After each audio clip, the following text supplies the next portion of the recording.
There was a little girl I only knew. What was it to me, the stories untrue. It was ingrained every night and then. It's just a story, so I told my head. But when I met you, I just knew all those stories were about to come true.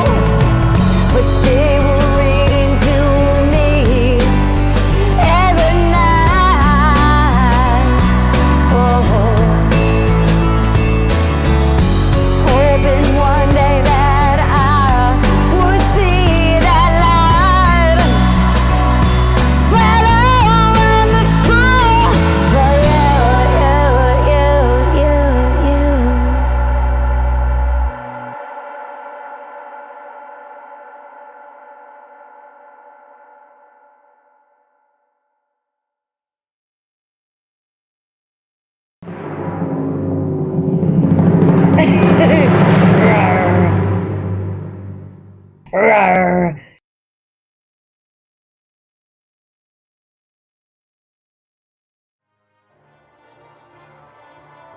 Ambient noise, yeah. So now you're grabbing some band lab clips.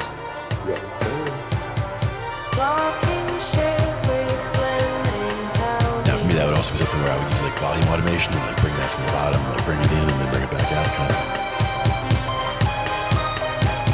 And these are the kinds of sounds you can stretch.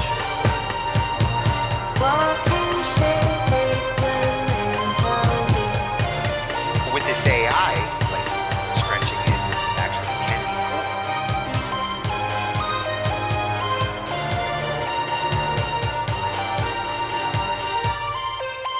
Oh, that was perfect for the interlude too.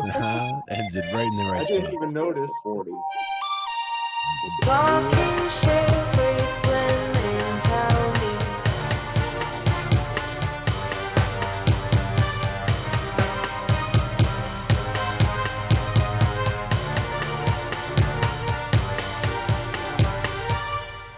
I didn't even realize the texture faded out at the interlude until it happened. I'm like, wait a minute. Sometimes you just, it was just meant to be that way. Oh, it was meant to be that way. Come on in, bring us in. Hi everyone, You have all four welcome Hello. to Talking Shh. Did you hear what I said? I said Talking Shh IT with, well, Tony, obviously. Well, Glenn Glenn's here is in spirit. very busy, so he's definitely here with us in spirit. And we have SR at Silent Rose and James at Ominous Filth. And, well, you all know me, Angified. She's our crystal ball. So, how will we start this Talking IT episode? Well, tonight's kind of a special episode. I actually got the idea from Kevin Pendleton on what makes a song a hit. And as I went down the rabbit hole, I kind of figured we're going to have to talk about Billboard because it's the Billboard charts that all hits are judged by. Very cool. Well, big shout out to Kevin Pendleton for the inspiration. Yeah, and hey, Kevin, look, we're going to take notes. Woo! So as we go through this, I'd like to see what these videos say, what you guys think. I'd like to make a list of all the ingredients to a hit song and then start to sort them to figure out which ingredient actually makes the hit song the hit song. Okay. Hey. Sounds good to me. If you're out there and you're watching on BandLab, please go ahead and over to either youtube.com/Angified or youtube.com/TalkingShit or the Twitch, same as the ID, twitch.tv/Angified or twitch.tv/TalkingShit. Yeah, we'll be bringing some of your comments in if you're over on YouTube or Twitch. Yeah. Also, if you're on Facebook, we can see yours as well. So thank you for joining us. Angified knows. Okay, so what's next, Tone?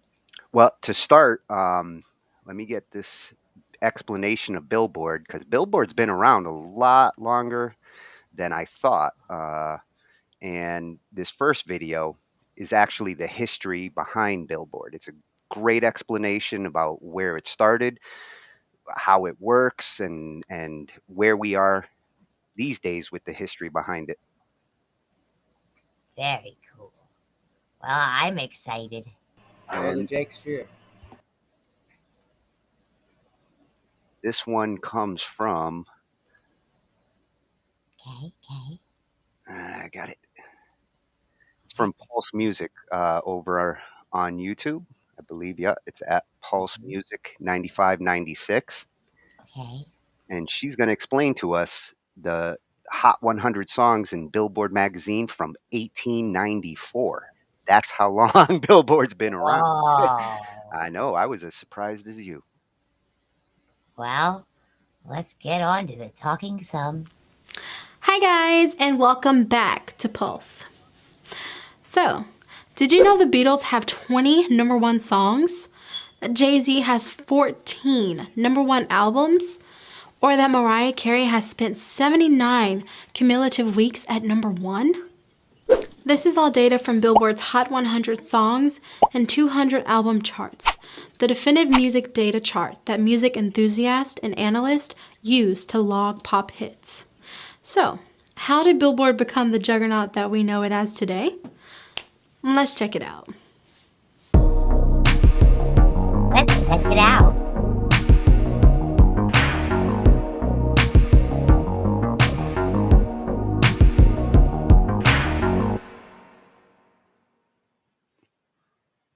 Billboard magazine's Hot 100 chart has long been the benchmark for the music industry to rank its most important and impactful hits during any given time. The chart as we know it now is a unified and all-encompassing popularity chart, measured by individual metrics that is streaming, radio, airplay, and sales, both physical and digital. But Billboard was radically different from what we know it as today. Grover Cleveland was U.S. president. Coca-Cola was sold in bottles for the first time, and Carl Benz of Germany received a U.S. patent for gasoline-driven auto. In short, it was a long time ago.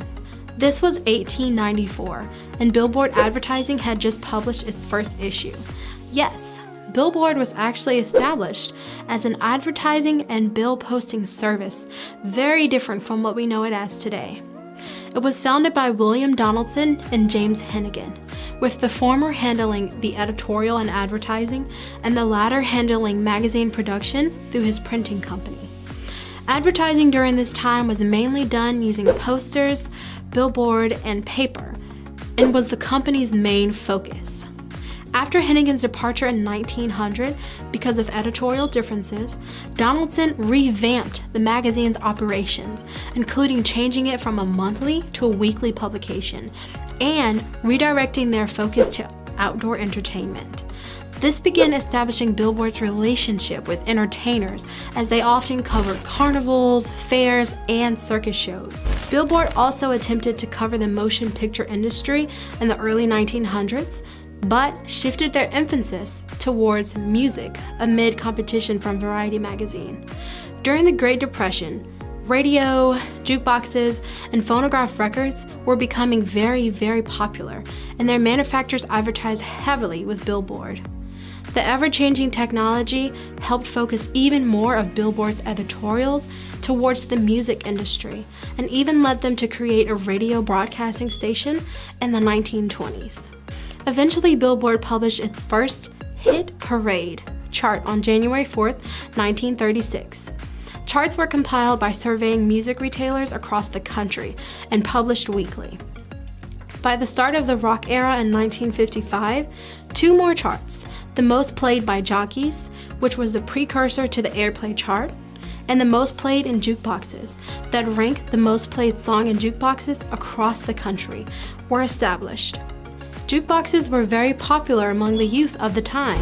This was regarded as the best way to determine how the younger demographic interacted with music, since many radio stations didn't add the increasingly popular rock and roll music to their rotation. Jukeboxes would translate to streaming by today's standards. On the November 12th edition of 1955, Billboard published a top 100 list for the first time by combining the three aspects of a single's performance. Jukebox popularity was waning during these times, and Billboard would eventually drop both the jukebox and jockey charts in favor of an all-genre singles chart that would become the flagship chart, the Billboard Hot 100. So on August 4th, 1958, on the first compilation, Poor Little Fool by Ricky Nelson became the first Hot 100 #1. Billboard was not the only music industry trade magazine and faced competition from Cashbox and Record World. Founded in 1946, Record World went under the name Music Vendor. It was a weekly magazine that was considered slightly trendier than Billboard and Cashbox, especially in its early iteration by catering to younger audiences. Not too much is documented about their demise, but it ceased publication on April 10, 1982. Cashbox was also a popular trade magazine that published charts from July 1942 through its final issue in November 1996. Cashbox was founded by George Albert as a trade publication for the vending machine industry. Their name was obtained from the manner in which the machine collected coins from its box. A few years later, the magazine began covering the popular jukebox business, which during the time weighed significantly in record sales of a particular single. Cashbox would review records for jukebox vendors, and in return, the record industry would advertise their artists with the magazine. Being the major alternative to Billboard, Cashbox regionalized its chart data by placing hit songs by city, radio station, market sales, and jukebox activity. Charts were also divided by the different genres of the time. The magazine listed songs by artists that were sorted alphabetically by record label. This made it easier to track label activity on the music scene. It also featured tour news, insider gossip, and photographs that were exclusive to the magazine, with an in-depth look at singers and bands on the ascendancy, as well as those on the decline. Cashbox were largely influential in creating the bullet, an icon that represented a single's increasing progress on the chart in terms of sales and radio playtime. Record historians and some music analysts tend to believe that Cashbox represented the less affluent demographic because its charts were based on more jukebox popularity than radio. During the magazine's early history, radios were not very affordable. Many people frequented places of entertainment and interacted with a lot of jukeboxes. These places were located in inner cities, small townships, and rural communities, and unique ethnic enclaves. In this way, Cashbox is considered to represent an underdocumented communities, more so than its competitors. Cashbox's unique methodology made them a mainstay until their final issue on November 16, 1996. Cashbox was revived in 2006 with the blessings from the family of the late George Albert and exists mainly as an internet entity. The magazine does publish special print editions and features a wide array of music charts. So with the lane opening up, major changes took part during the early 90s that would change the landscape of music trade in Billboard's favor. With the burgeoning computer age and the need for more accurate figures, Billboard teamed up with information system analyst SoundScan in what would be a watershed moment in American music in 1991. Effective May 25th of that year, Billboard enacted changes to its top 200 albums chart. Prior to this revolution, Billboard had relied largely on surveys in which staff members and owners of retail outlets all over the US would report sales figures back to them. Billboard would then analyze and tabulate the results into various charts. In an era preceding the omnipresence of computers, it was the best possible method to obtain data. However, it did rely heavily on good faith. And y'all know how good faith can be. The partnership with SoundScan, which would later be acquired by Nielsen, the data information company, led to a more accurate and streamlined presentation of data. More importantly, it shed light on the fact that more hip-hop, country, metal, and alternative rock albums were being consumed than had been previously believed. The shift to computer-based analytics further supplanted Billboard atop the summit in regards to the industry acclaim, while most of its competition declined. Billboard has enhanced its reputation as the industry's go-to for music performance analysis by adapting to the ever-changing landscape. By adding different metrics such as paid downloads in 2005 and incorporating streaming from popular websites such as YouTube 2013, as well as Apple Music, Pandora, and Spotify in the following years.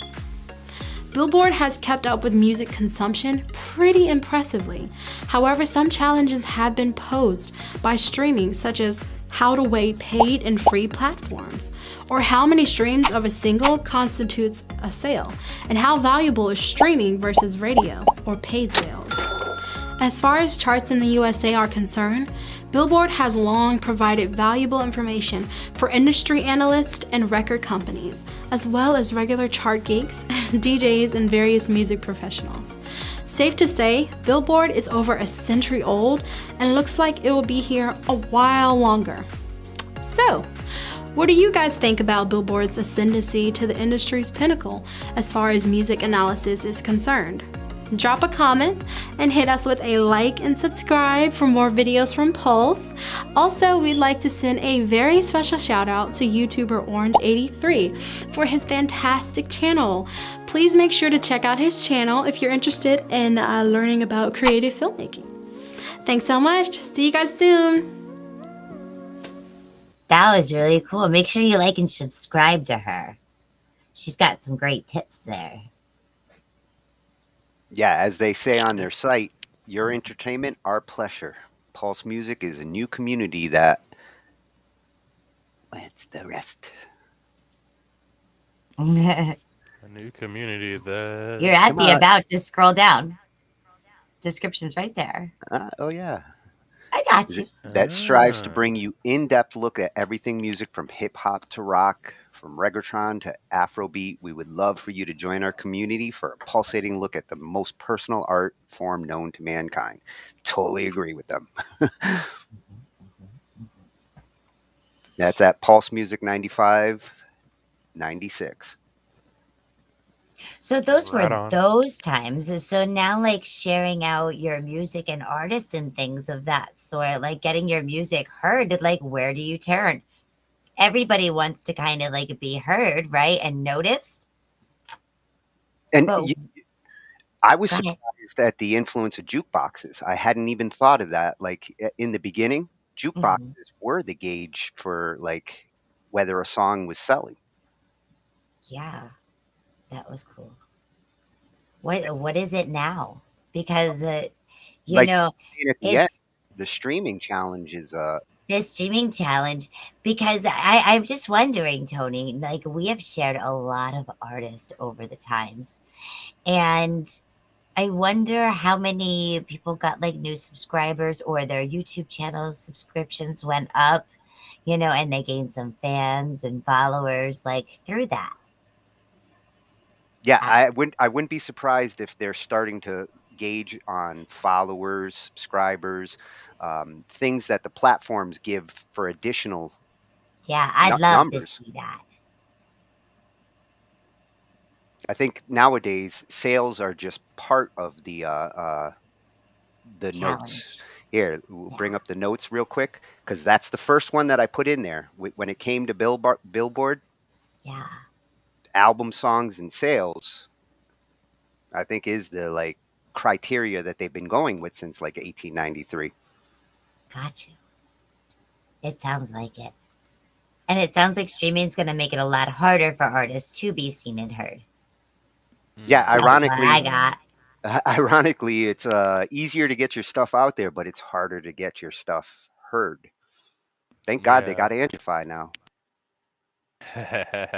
Shameless self-plug. Facts.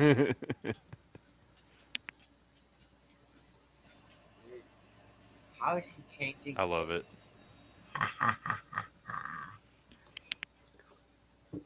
So that was just a. I'd you love know, to see the a brief analytics history. now. Oh, and Billboard does actually give a lot of data and analytics Yeah. online. And one of the videos that we have, let me bring this one up. Another one. We're gonna look at this one throughout the evening, different at different points, because this one is really cool. This is about the data, and it shows. That's what I wanted. It shows the Billboard charts from 1969 till now, and how the different artists throughout those decades took their leads, and it's real interesting to watch. You'll see as we go through the decade which artists start to come up in the sales and then take over. Like Michael Jackson, the Eagles, certain artists. What was it about their songwriting? Well, those are some big ones. That's why when I added timing of release, because I think you'll start to notice a pattern there. Certain artists, it was all about timing. Like Michael Jackson was ready going into the 80s to just take over. Okay, well, let's share that video. So this one is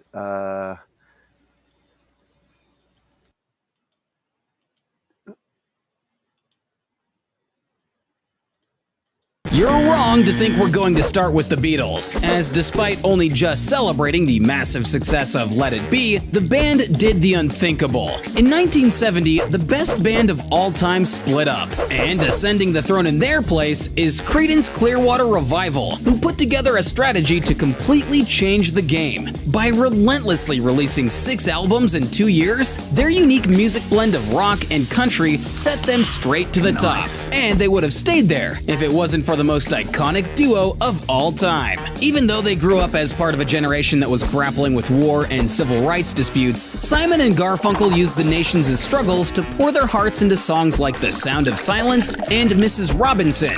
And whilst the Beatles fought back to try and reclaim the crown, the duo shrugged them off, releasing hit after hit. So you would have thought they would have lasted longer at the top, but you obviously don't realize that they had to deal with a literal rocket man. It was unthinkable for Reginald Kenneth Dwight, a young man who suffered deeply of shyness and a lack of confidence, to achieve any sort of success. But once he put on the persona of Elton John and flaunted his deeply hidden charisma on the stage, he soon saw songs like Your Song and Goodbye Yellow Brick Road dominating the charts. Which is why it's a shame that Led Zeppelin had to storm in and crash the party, as even though the band had to overcome skepticism from some critics who initially dismissed them as unoriginal or overhyped, their innovative blend of blues, rock, and folk music created a unique sound never heard before and blasted them to second place. I guess you can never write off Elvis Presley, who, despite being in the twilight years of his career, saw out his life at the very top. But naturally, after passing, the world needed new royalty to bow down to,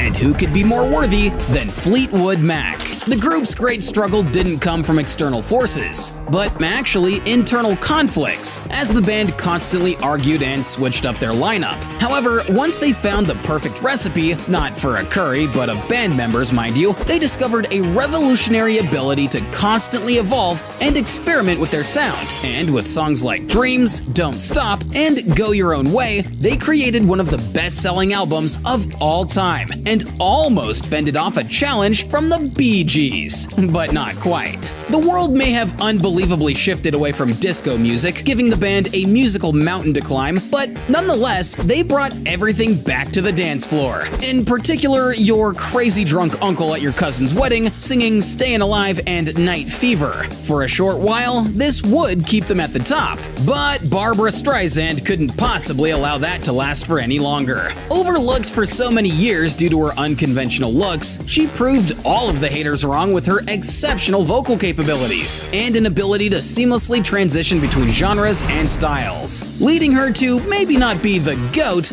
but potentially something bigger, a EGOT. Streisand is one of the very few entertainers to achieve the prestigious EGOT status, meaning she has won an Emmy, a Grammy, an Oscar, and a Tony Award. A truly great achievement, but not great enough to hold off the power of hard rock. A band like this had never climbed to the top of the ladder before, but AC/DC used guitar riffs, pounding drums, and distinctive vocals to introduce the world to Highway to Hell, smashing sales and launching themselves into first place. It would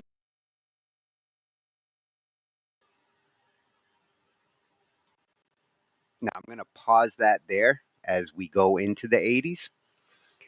Yeah, it's a good point. Pause. Well, you notice how the 70s went, like how Elton John just took over when he came into the picture, and the Bee Gees during the disco years. The 70s, it's not surprising to see which artists were really taking off there. The one Yeah. the one that you don't see at the moment, like as you see the list of ones here, you see Michael Jackson hiding down here in like sixth place, and Rolling Stones, surprisingly, were always somewheres in the middle, never taking the top charts. And guys like the Eagles are all the way down there at the bottom, just above Van Halen. But They got going the into the OGs. 80s, things start to really change. What we'll see when we come back to this later, the 80s have some very different dynamics, especially when you get to Michael Jackson. I think that, in my opinion, Rolling Stones, Bee Gees would be a tie of who's. I'd go by dates. Well, keep in mind, this is about record sales. Like Yeah. they're gauging this based on albums. Oh, how much sales? Okay, so I can't really see the full map in this screen. Let me see if I can pull it up full screen and get the full map. So what I'm seeing here is a time of like changes where things, you know, Yeah, I you can't see the back full map. with Rush and Van Halen, you know, you had the war, you had the times and things getting back to normal into the 80s where people started feeling free to be able to create, you know, and a Yeah. lot of those beginning songs that you were talking about, because of the times of things that were happening around the world, things were created. And when it really hit home with people, that's what connected them. And that's, you know, was their release of art around the world. And And yeah, with that timing, their magic sprinkle. by coming out with a song that's relevant to the time, like the war, you know, the Vietnam War had a lot of people up in arms, and the music during that time reflected that. Same with like civil rights in the 60s. A lot of the 60s music was going off of the culture and society at that time. Yes. So if you do want to write a hit song, you got to tune into what's going on around you at that time. The era. The general era. History in the making. Yeah. That's what you are. All right, what else we got? So Well, we've got some we gotta more go to the notes, right? Or we've no? got some more from Billboard, and Okay. I might end up updating these notes with some of the ones that Billboard explains to us. This next one is Billboard explains. What did they explain? This one that I have, record labels. Yes, Billboard explains record labels. You know, what a record label is, especially nowadays, the times are changing again. We see more independent artists, and the purpose of a record label these days is starting to change.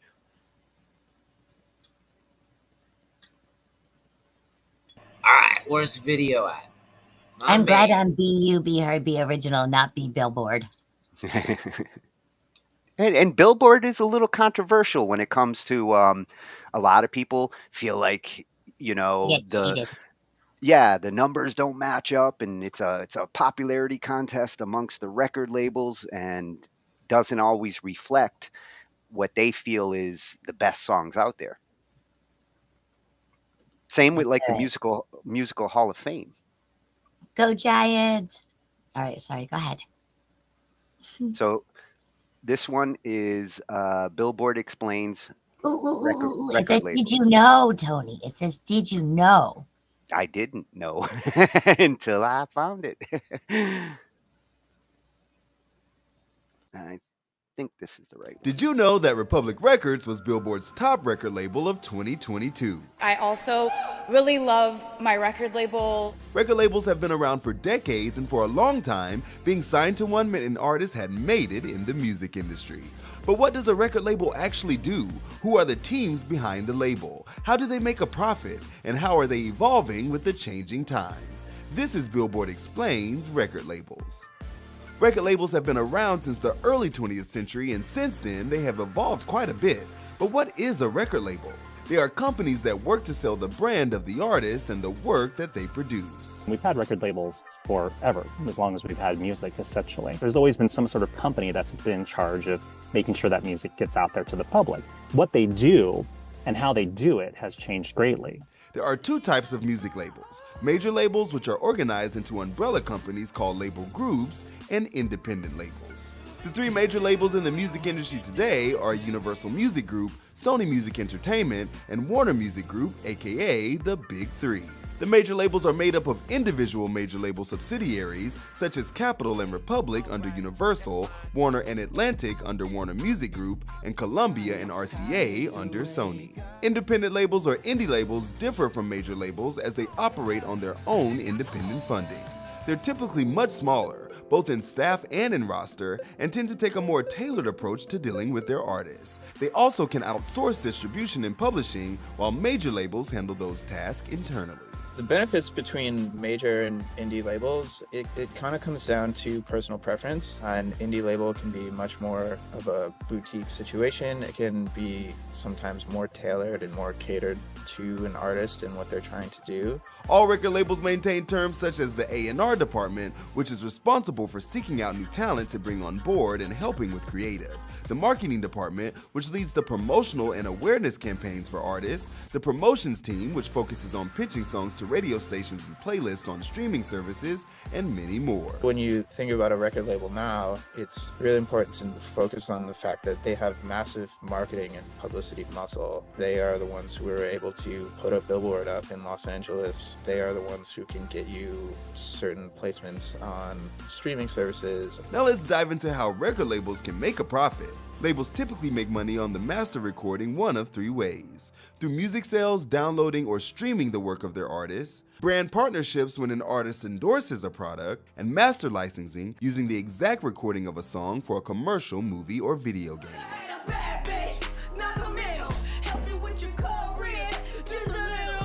Outside of those three avenues, labels can also make money off of touring, merchandising, and other opportunities based on the deals they've signed with artists. An example is a 360 deal, which allows a label to get a cut of whatever earnings the artist makes, even ones that are not related to their recordings. It's no secret that the music industry has changed in the age of the internet and social media, with TikTok trends now influencing the charts and YouTube and SoundCloud being avenues to discover new talent. Labels have needed to keep up. A&Rs are now scrolling social media for talent instead of attending showcases, and marketing plans are now built around TikTok. There was a time when record labels were the only way that anyone could actually get their music out to the public. They controlled all of the marketing and distribution of getting your music into stores. Today, that's greatly different because you have the internet. Things like TikTok have changed things in a lot of different ways, both with artists being able to build a following themselves, but also with how record labels look for talent. It's changed things really faster than ever in the history of record labels, I believe. While some may say that you don't need a record label to make it big, there's no denying that labels provide structure and support to an artist that is hard to come by independently. And no matter how much the music industry evolves, there will always be record labels.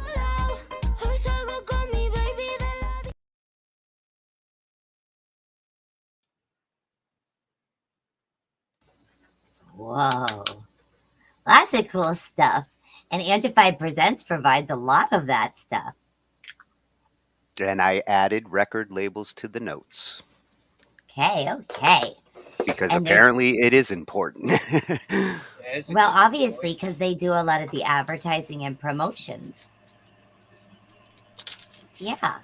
Yeah, see, and that was actually more important in the old days where, print advertising and the cost of all that, you kind of needed the record label to take care of that stuff.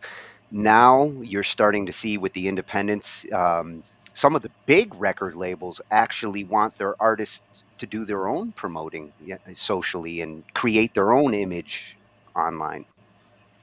Correct. Well, if anybody ever needs help, you know where we're at. That is kind of where we are coming from these days. Mm-hmm. You become the new radio, become the new outlet. Technically, you're a jukebox in a ball. Wow, how cool. Play me Elvis. I'll put the coin in. Let's go. Elvis. He definitely made a statement in his time. Now you What got a was couple your of favorite song he wrote? Love Me's Tender. Oh, you're a sap. Hound Dog. If I was gonna pick one, I have to Hound second Dog. that one. That one gets stuck. And it was rock, like before rock was really Rock. big. It was good old-fashioned rock. Mm-hmm. So what else we got, huh? So we've also got some tips from other YouTubers as I was going through these. Yeah. I hunted for some good tips from some of the channels that are out there, and one thing that I noticed when it comes to searching for how to write a hit song when you search YouTube, Mm-hmm. you have different camps of thinking. Some of them treat it like a science, and they swear by yeah. like this is the science of making a hit song. Correct. And others treat it kind of like a recipe. Well, it is. It's a story, to be honest. Yeah, the songwriting process in itself is a story. As long as you're not a lazy writer. Oh, and they mention that in some of the books that you have, huh? You got a couple of songwriting books there. Oh, yeah, I'll share my books in a little while. Now I want to know why my brain gets hooked on hit songs. And then a little bit of some words in between, and that makes the hook. Well, hook Is that is what your definition is? Hook is something that you're going to hear mentioned. A lot of them are going to say, like, the hook is the reason why this song was a hit. And sometimes that's true. But that's also when you find the one-hit wonders a lot of times. Sometimes you'll have a song that is real hooky, but the band doesn't have a bunch of songs like that. They happen to have one. Yeah. And they manage to sell an album off that one song, but they have a hard time backing it up. Billie Jean. More. Billie Jean was perfectly written. It gets you started with the cack, and then he tell you a little story. Then it builds you up. It goes up, and then it hits you. Billie Jean. And it goes over and well, that's the whole point. Yeah. It hits you. Yeah. So why don't you go ahead and hit play? Oh, I'm going to add that, Ange, to the notes. So this one Kevin comes... Pendleton, write that down. Yeah, I've been taking a cue from Kevin tonight. This one comes from a Big Think at Big Think on YouTube. Cool channel. More of a science channel, but you know they happen to talk about music as well. These are my favorite kinds. And with this one, he talks about the science of music, why your brain gets hooked on a hit song. So those hooks are probably going to be part of this science. Well, let's check out those hooks.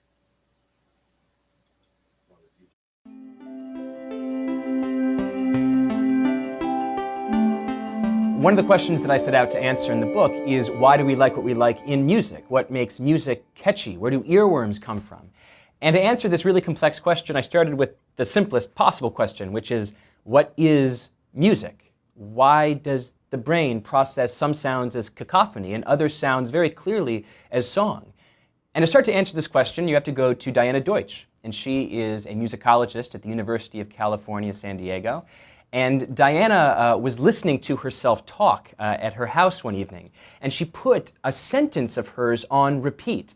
And she realized that if you take a bit of speech stream and you take a sliver of it and you start repeating it again, start repeating it again, start repeating it again, start repeating it again, start repeat. Obviously, you can sort of hear it maybe if you're listening, that the brain suddenly starts to hear a melody in this repetition and a rhythm and a beat, and it starts to hear that which was formerly just speech as song.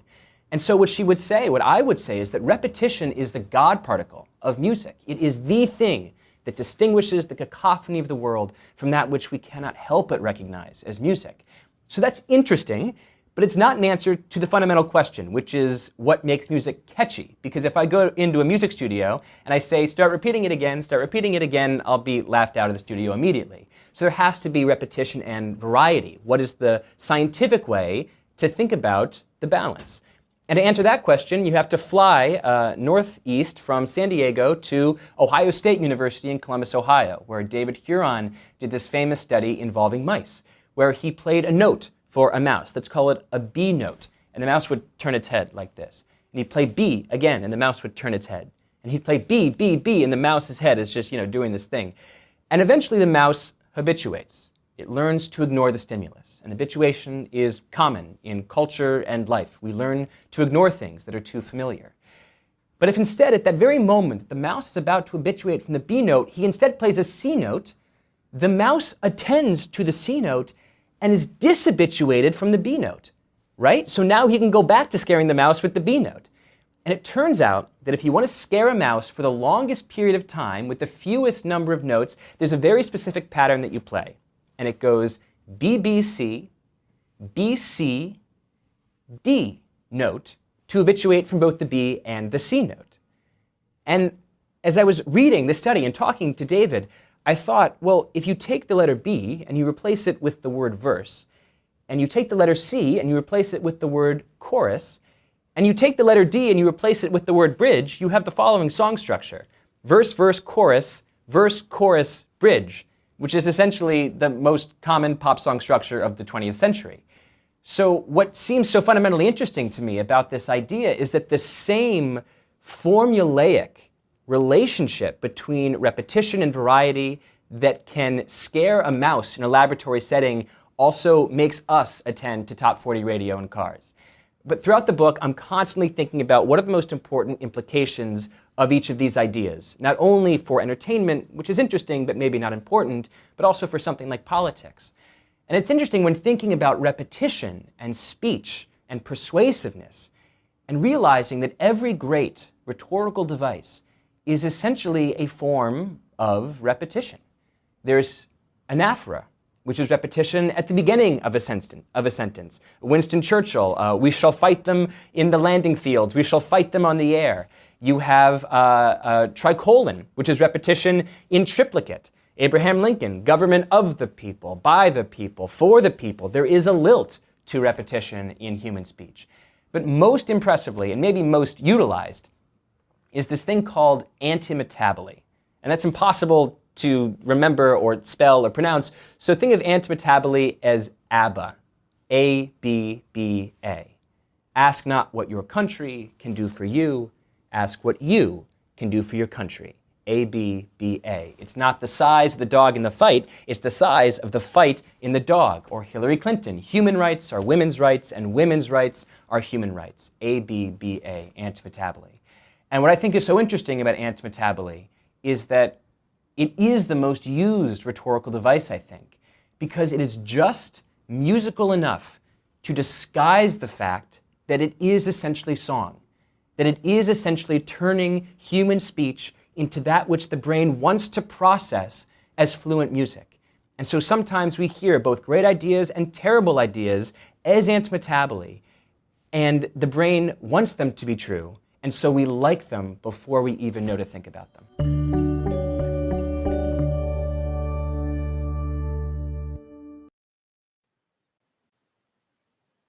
That is a cool channel. We learned a new word. All I got to say is antimetaboly. I wanted to hear you say it. I was going to say, I thought he said angiometaboly. Yeah, I thought it was angiometaboly at first too, but Like, then oh, that explains so much. yes, the repetition of writing. Yes, I wrote it down. Structure, repetition, and arrangement. You know, it's funny, Tony, because you actually watched me do that to one of my songwritings. Oh, I see you do it all the time in your songs. Well, I think it was just the song I was so determined to finish in one day. I was so determined I had to write this in one day.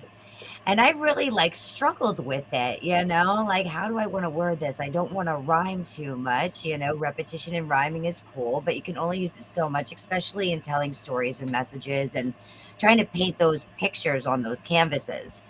And I sat back and I looked at it. And at one point I remember saying to Tony, dude, I am so stupid. I could just simply do it like this, which kind of put the repetition in it, but still gave it its own frequency of writing, so everything was still structured.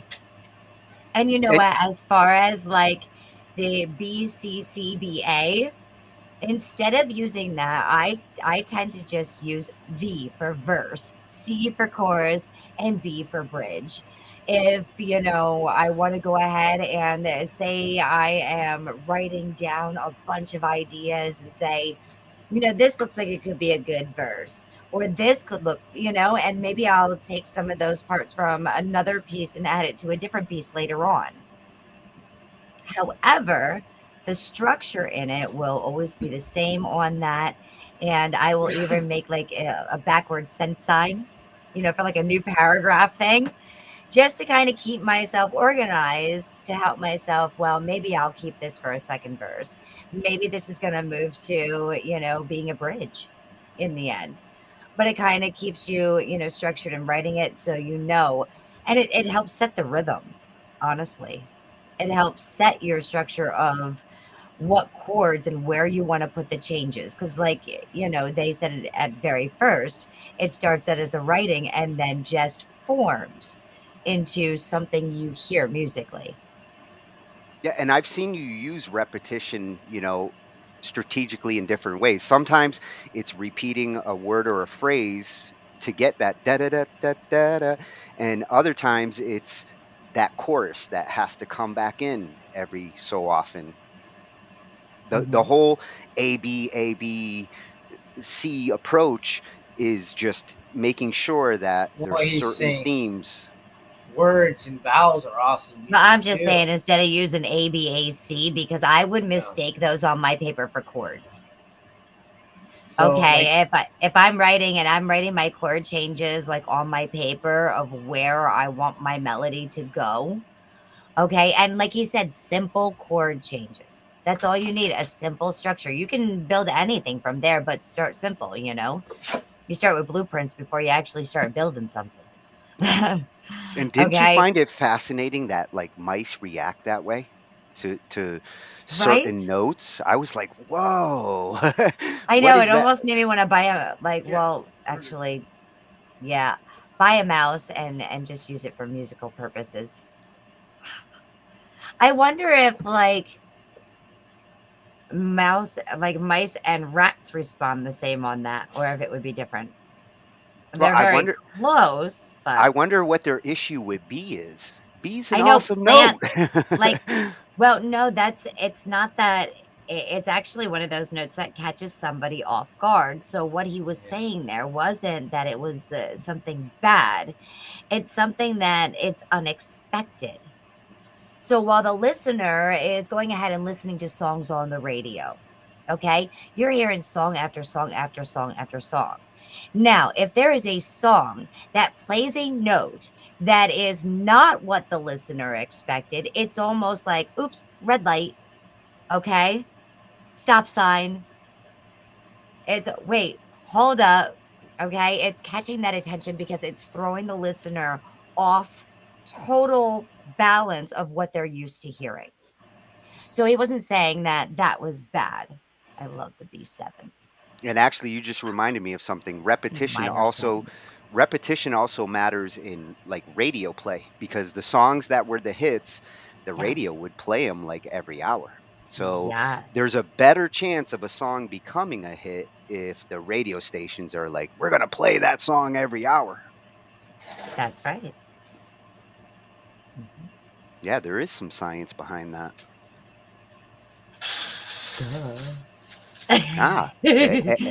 And actually that kind of leads into this next one. Did I do that? Sorry. You're good at that. This one is about what do Billboard hit songs have in common? What is something that all the hit songs have in common with each other? Find out. Yeah, this one comes from Soundfield at Soundfield PBS on YouTube. Oh, I wonder if it's one of the PBS. It is. Gotta be some good shit. Public Broadcasting System. Give it up. Yeah, they still are giving us knowledge. So let's see what these Billboard hit songs have in common. Okay.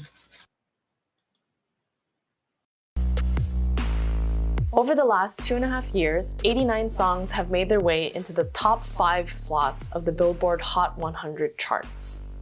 For this episode, the team at Soundfield cracked open every one of these songs to identify certain trends that are common in music right now. What are chart-topping artists doing today versus in the past?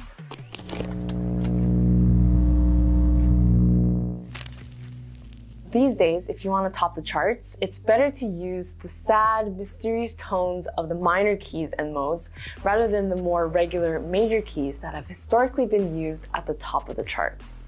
From this graph, we can see that of all the tonalities used, harmonic minor and natural minor, as well as the minor modes of Dorian and Phrygian, outdid the appearance of major keys and the Lydian mode by almost double.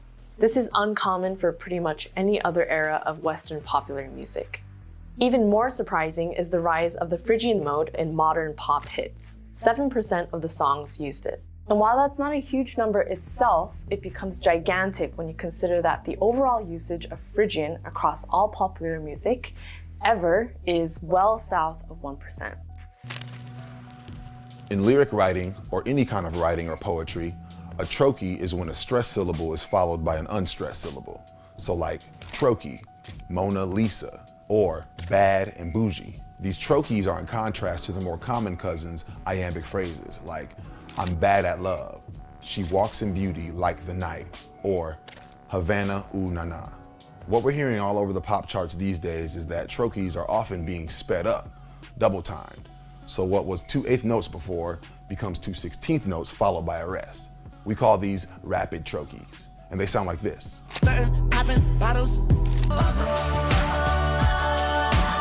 Ain't no stopping, album dropping. Do my back, like I do these records, walking past the mirror. Ooh, I'm the hottest in the street. You can't get body, spicy mommy, hot tamale. Actually, maybe we should just call these Cardi trochees, because the last 4 examples were of Cardi B using them. Shout out to Adam Neely's video on Scotch Snaps, where he digs into this more. Teenage, mutant, ninja, turtles.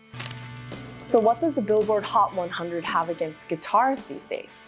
Well, let's first mention that two of the most common keys that guitarists have traditionally written songs in are E and A major.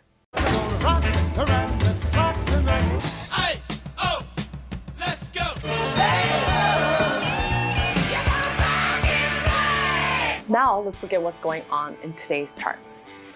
Here we can see that while A and E have healthy showings for minor keys, not one song to top the charts was written in A or E major. Now let's take a look at the tempos that chart toppers have been using lately. Okay, so we have a small spike from 67 to 70 BPM, but the real story here is this big gap from 109 to 118 BPM, with Just Lil Baby and Gunna's Drip Too Hard sitting here at 112 like they didn't get the memo. But seriously, this is not typical.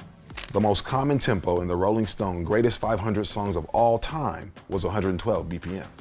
I guess modern pop listeners just don't respect these tempos anymore. Maybe they went out of style. One thing that still hasn't gone out of style in pop music is the predominant use of the major key triads. Major 1, 4, 5, and minor 6. These chords still dominate the harmony in a lot of songs. In fact, 28% of the songs in major keys only use these chords.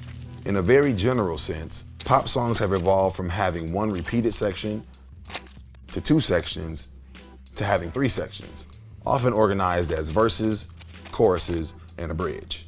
As songs kept evolving, we started to see more interlude sections enter the mix, such as repeated intros, instrumental solos, and pre-choruses. And finally, the post-chorus is now becoming pretty common. But where a pre-chorus warms up the stage, a post-chorus cools things off before the song returns, usually to a verse, but sometimes a bridge or another section.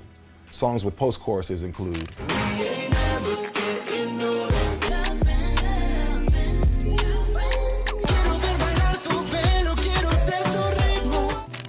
I'm sorry to report that the modern pop song still has a long way to go on the gender parity front. Let's take a look. So not only were there twice as many male solo tracks as there were solo female tracks, but only 8% of tracks had no male vocalists at all. Traditionally, both Western classical music and pop have really liked this home and away interplay, almost always beginning and ending on clear-cut home chords. But it's really becoming less and less important as the years go by. And this shows up all over on today's charts. Take the loop from Drake's hit Nice for What. It's based off of a loop he got from Lauryn Hill's song X Factor. Here are the chords in the sample: E flat major, D flat major 7, D flat major, and F minor. So the thing about this is that there is a lack of reinforcement in the bass. There aren't any cadences really, and also there aren't dominant chords. These are all things that would indicate a key center for us. For example, if we're in the key of A flat major, these chords might lead back to the tonic, back to home bass. We don't have those signs, we just have are we in F natural minor or Aeolian? Are we in D flat? D flat Lydian?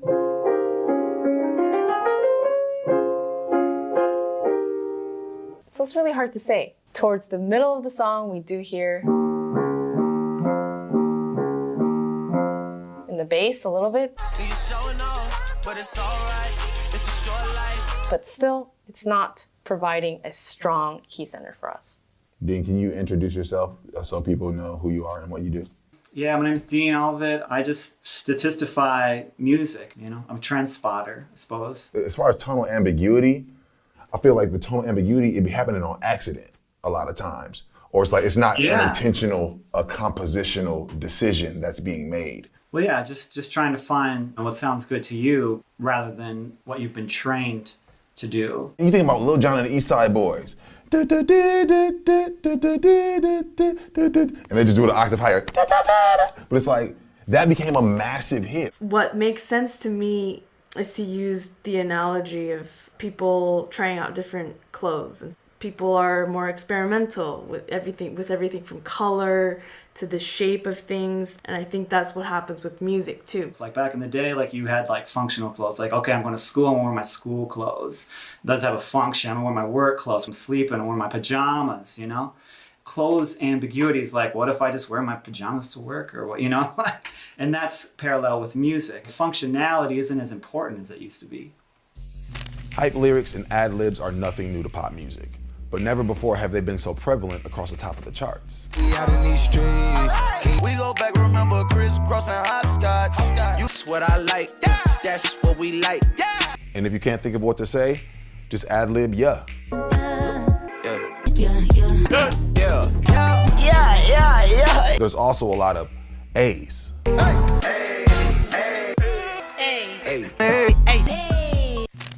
Everything we've discovered is just a trend, a modern rule. So now that you know the rules of modern pop, you can break them. So as far as creating the Billboard tune, every tune, top 5 tune in the Billboard has got lyrics on it. And we've only had lyrics on a couple of Soundfield tunes, but this one is one that we just can't get around. Like, we gotta have some lyrics. A minute or two, don't wanna waste my time with you. What's your background, Christina? I do a lot of like soul influence singer-songwriter stuff. Dope. We're in good hands. the LA, the beats, they have this, it's kind of round. Nare, your words are like, really, you're spot on today. Scoops up, but so It's like, okay, round and scooping. round and scoopy. Ice cream. But hard. Really good ice cream. Ice cream. One thing for this, I would think percussive. I would think rhythmic, choppy, percussive words. You say, not necessarily rapping, you know what I'm saying? But like Billie Eilish.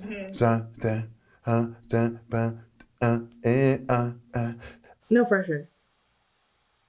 We're just trying to live up to a multi-million-dollar budget track.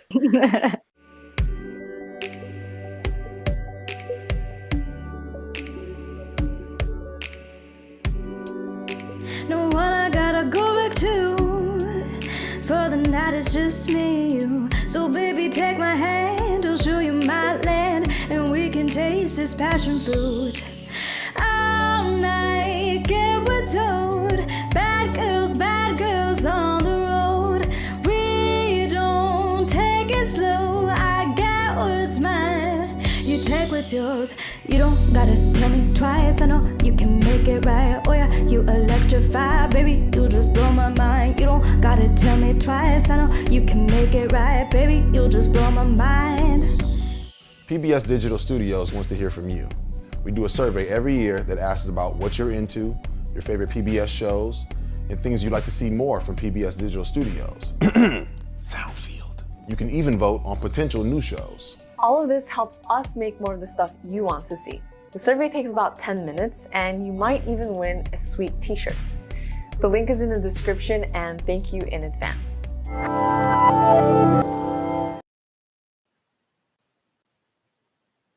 Oh, I like this channel, YouTube at Soundfield PBS. All about exploring the music theory. And that was Nari Soul, one of our favorite channels over here. Well, I have to tell you, when it comes to structure and lyrics, they go hand in hand. Yeah, and what'd you think of that ad lib that he was talking about towards the end there? Because I know you do that with words all the time. I don't know what you're talking about. I do it all the time, so I actually just completely connected with it. So I didn't actually think anything different of it because I completely connected with it. The only thing I can't stand is like when somebody can't think of something to throw in, they, instead of going forward in it, they do repeat themselves. Yeah. And unless like you're hip hop, right? You know what I mean? Naughty by nature or something. I mean, sometimes it just don't work. Well, and the yeah kind of approach that he's talking about there, that's not just a hip hop thing. I mean, I Metallica. know. Pop. Metallica has like He was talking. 400 yeahs across all their songs. They're talking about pop mostly, um, and I have to tell you, if I'm listening to a song and the very beginning of it is hey or a or yeah or what, okay, like I am really hesitant to go any further because I'm like, okay, is this song going to have any type of like meaning? Is this song a thought out process, or was it somebody just heard a beat and was like, "Yo, I'm just gonna throw down"? Because I mean, I've done both. SR, come on, you talk about writing and going freestyle or regular because you do the same. You do both. Yeah. I write what fits with the beats, the balance of the song. Like I kind of think about like the old ball that bounces with the sing along words in those old videos, and I like that follow visual. the scale if it's in the key, and if my thing says do do do do do do do, So blues is a really good one because blues is really flowful, but there's some rules. Jazz. Nuh-uh. You didn't hear what she said.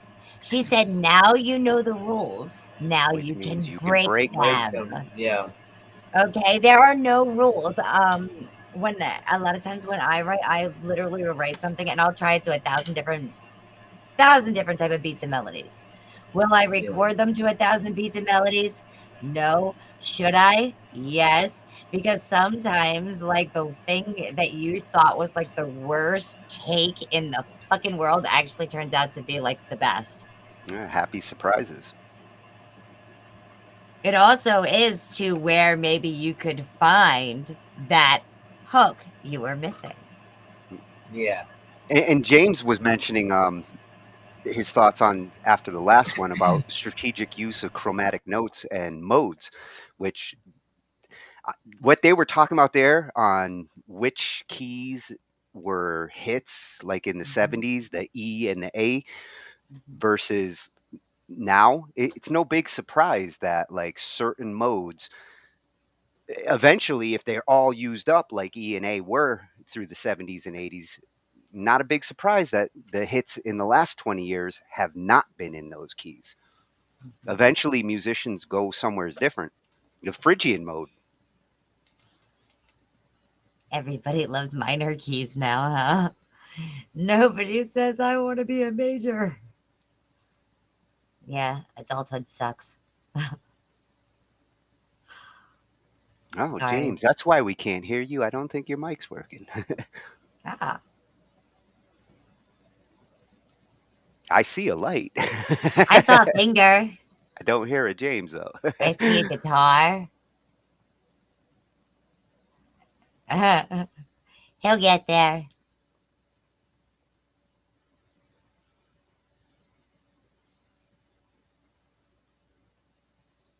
Okay. Well, But maybe he won't get there. on that last one at Soundfield PBS, check out that. There you go. Check. Test. You're Looks good. like it's working now. That's why it's IT. Shh. You owe me a beer. So, yeah, I was just gonna say, if you want to tastefully use chromatic notes, you want to do it between notes in your scale. So, like, I like to use them when I have like a nice little stretch, like a minor third distance, and you just like you can walk down in any pattern from like the higher note of the minor third down to the lower note. Just put notes in between there, but you want to resolve on one of the notes that are actually in your scale. So you Well, could walk yes. up too. Well, now. That is where that B comes back in, Tony.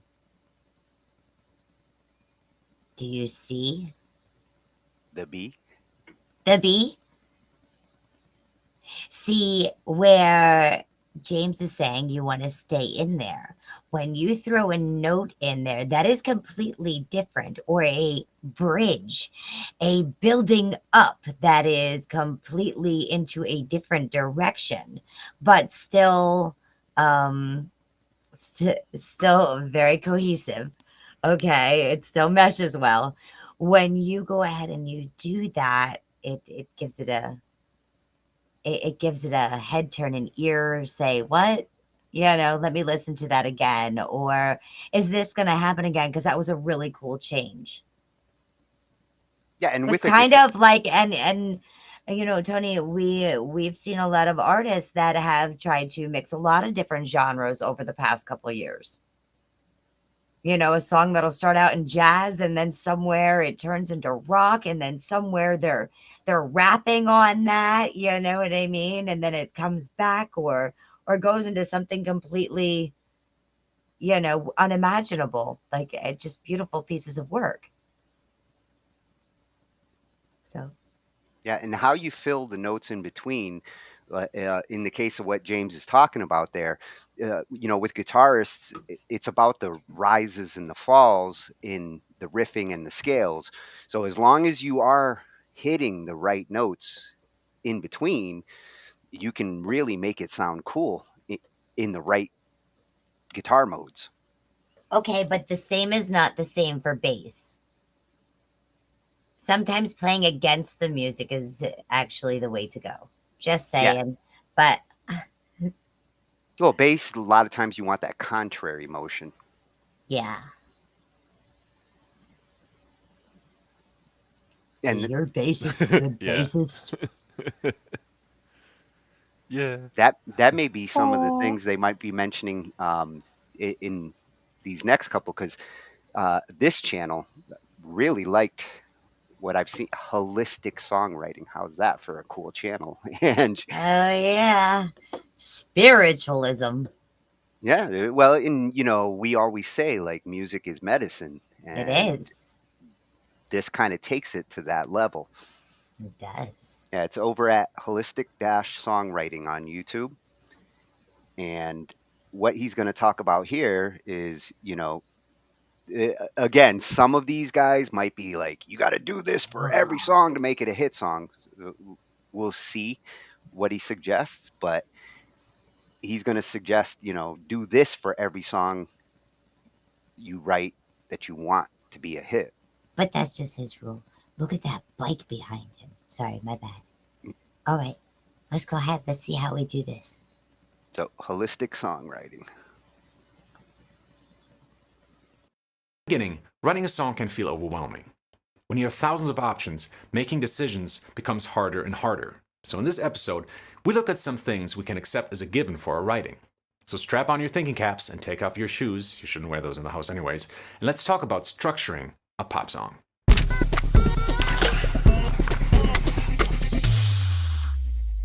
Welcome back to the Hit Song Architect, where we gather a deeper understanding of how pop songs work and how to write them. Let's start this episode off with a little quiz. What's the typical structure of a pop song? Is it A, intro, verse, pre-chorus, verse, pre-chorus, bridge, chorus? Yes, it is. This is not a quiz show. For your first 100 songs, just use this structure. Don't make things too complicated for yourself. Everything else is already complicated enough. This here works. Don't fix what ain't broken. Nobody cares about structure. Think of your 10 favorite songs. Are they any different from this? Probably not, so just stick with it for now. That's one last thing you'll have to worry about. Also, using this structure means you only need to write 3 different sections: verse, chorus, and bridge. The rest is merely repetition. So instead of having to write 3 minutes of original music, now you just have to write half of that. Next question. How long should each of these sections be? Believe it or not, there's a correct answer for this as well. Once you're comfortable writing songs, you can stray from these, but for now, here's your formula. Intro, 4 bars. Verse 1, 16 bars. Pre-chorus, 4 bars. Chorus 1, 8 bars. Verse 2, 8 bars. Pre-chorus, 4 bars. Chorus 2, 8 bars. Bridge, 8 bars. Chorus 3, 8 bars. So if you're already working in a DAW, making a template with markers for the different sections is a good way to start. I've included a session for Logic Pro X that you can download in the description for free. If you've already written some songs, I also like to recommend my book, The Addiction Formula, which shows you the formulas to build your own structures and to maximize their effectiveness through energy management. Let's talk about that in a simplified version for now. The overall message is make your choruses big and keep your verses small. The bigger the difference, the bigger the impact when the chorus hits. But what does big and small mean in this context? Well, for now, let's stick to 3 parameters, which will help you control your energy.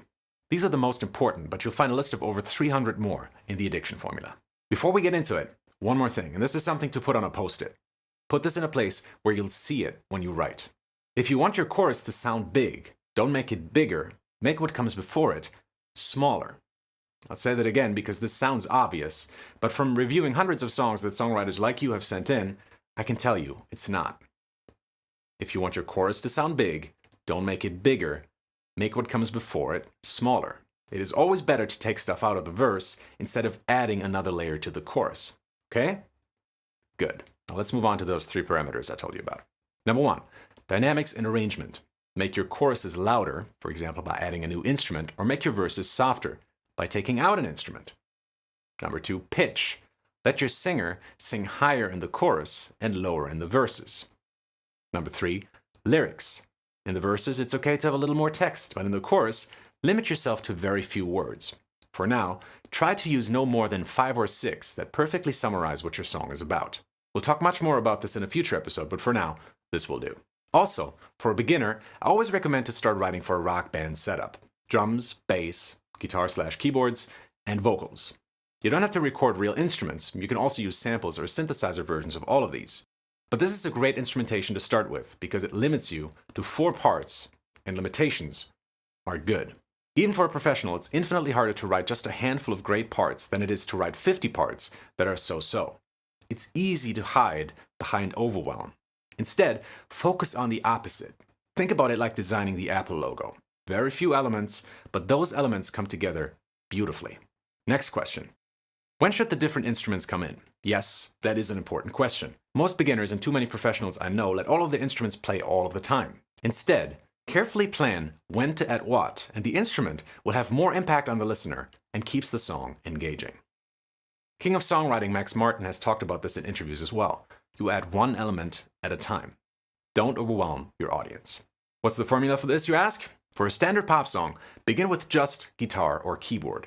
In the verse, when the vocals start, add a pinch of drums and bass, maybe just a 4-on-the-floor beat and whole notes on the bass.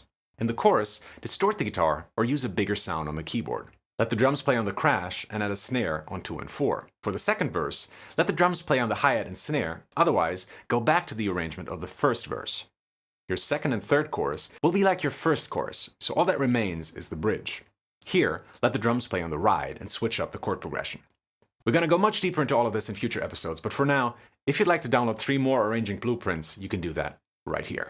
Thanks for tuning in. This is Freedom of Fantastic Realistic Songwriting. Keep writing and stay gefährlich.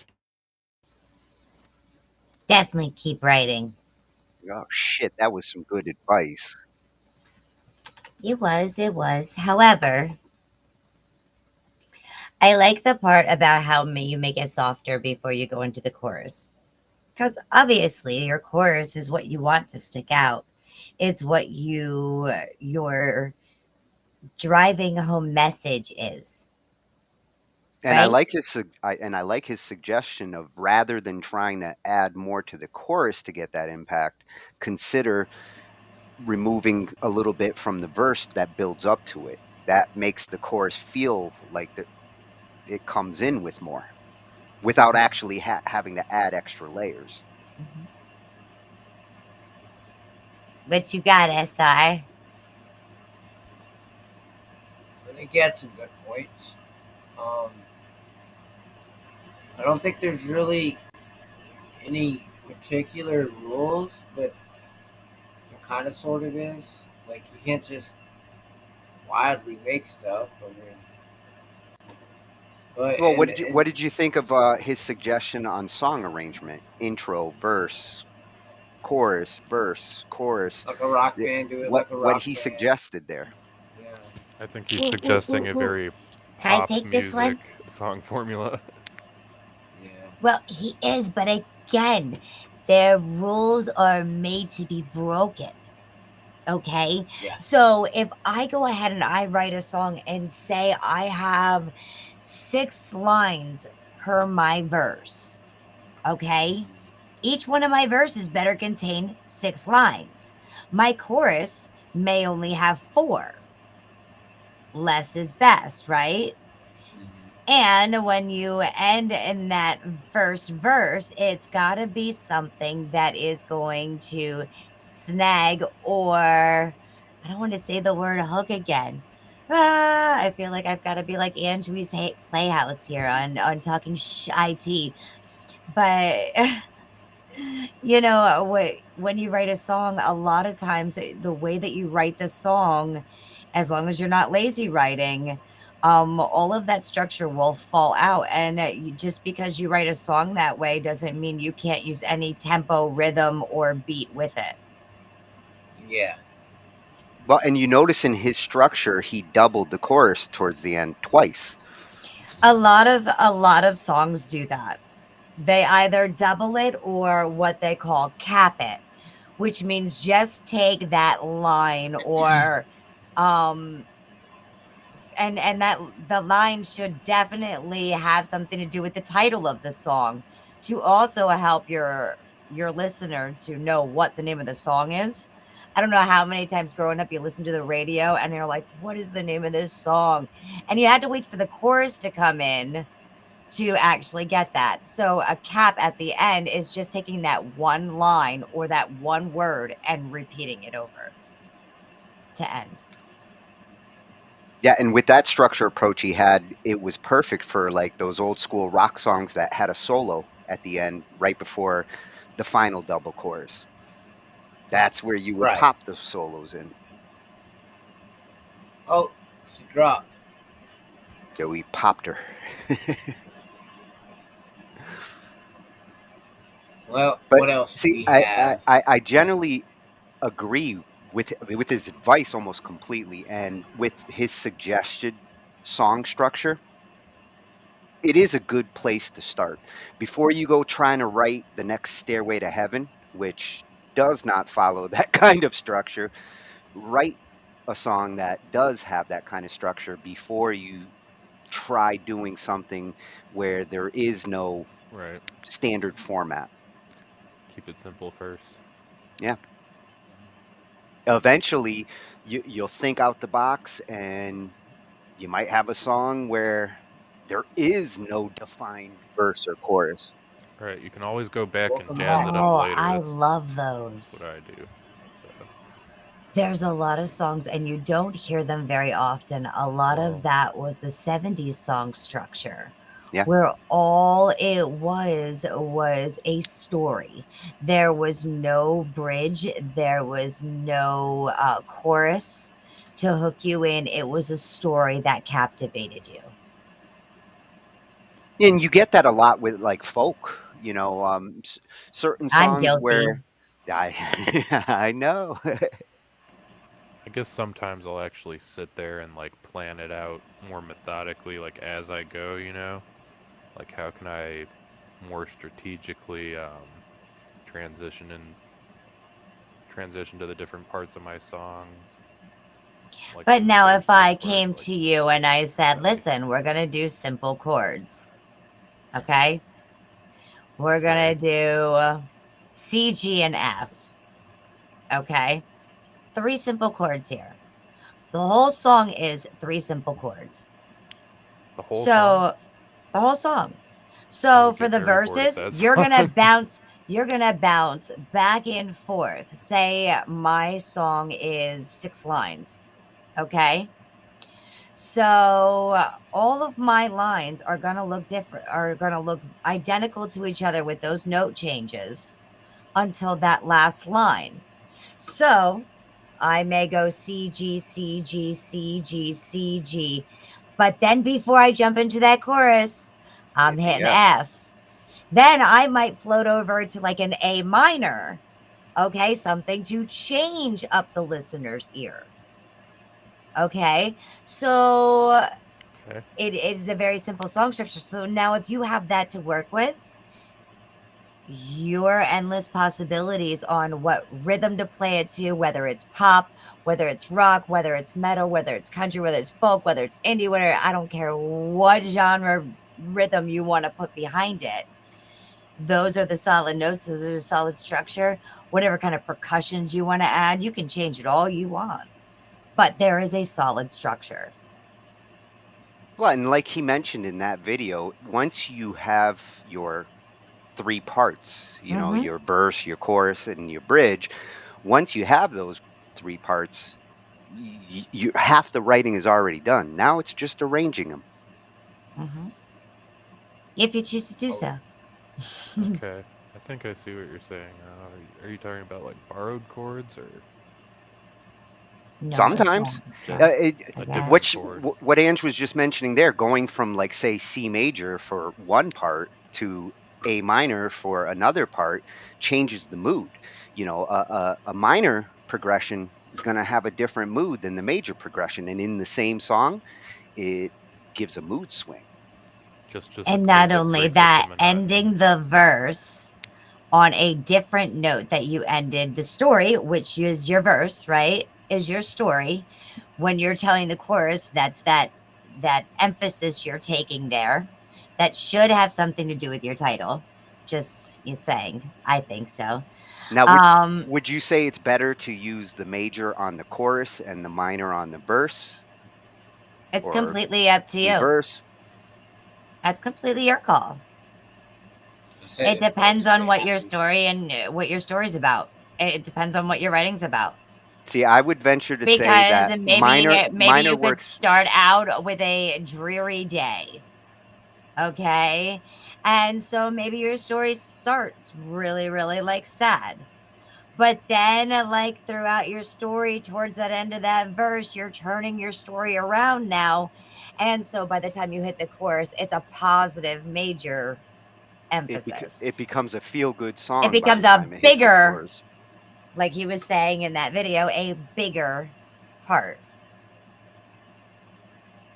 I hope I like explained that okay.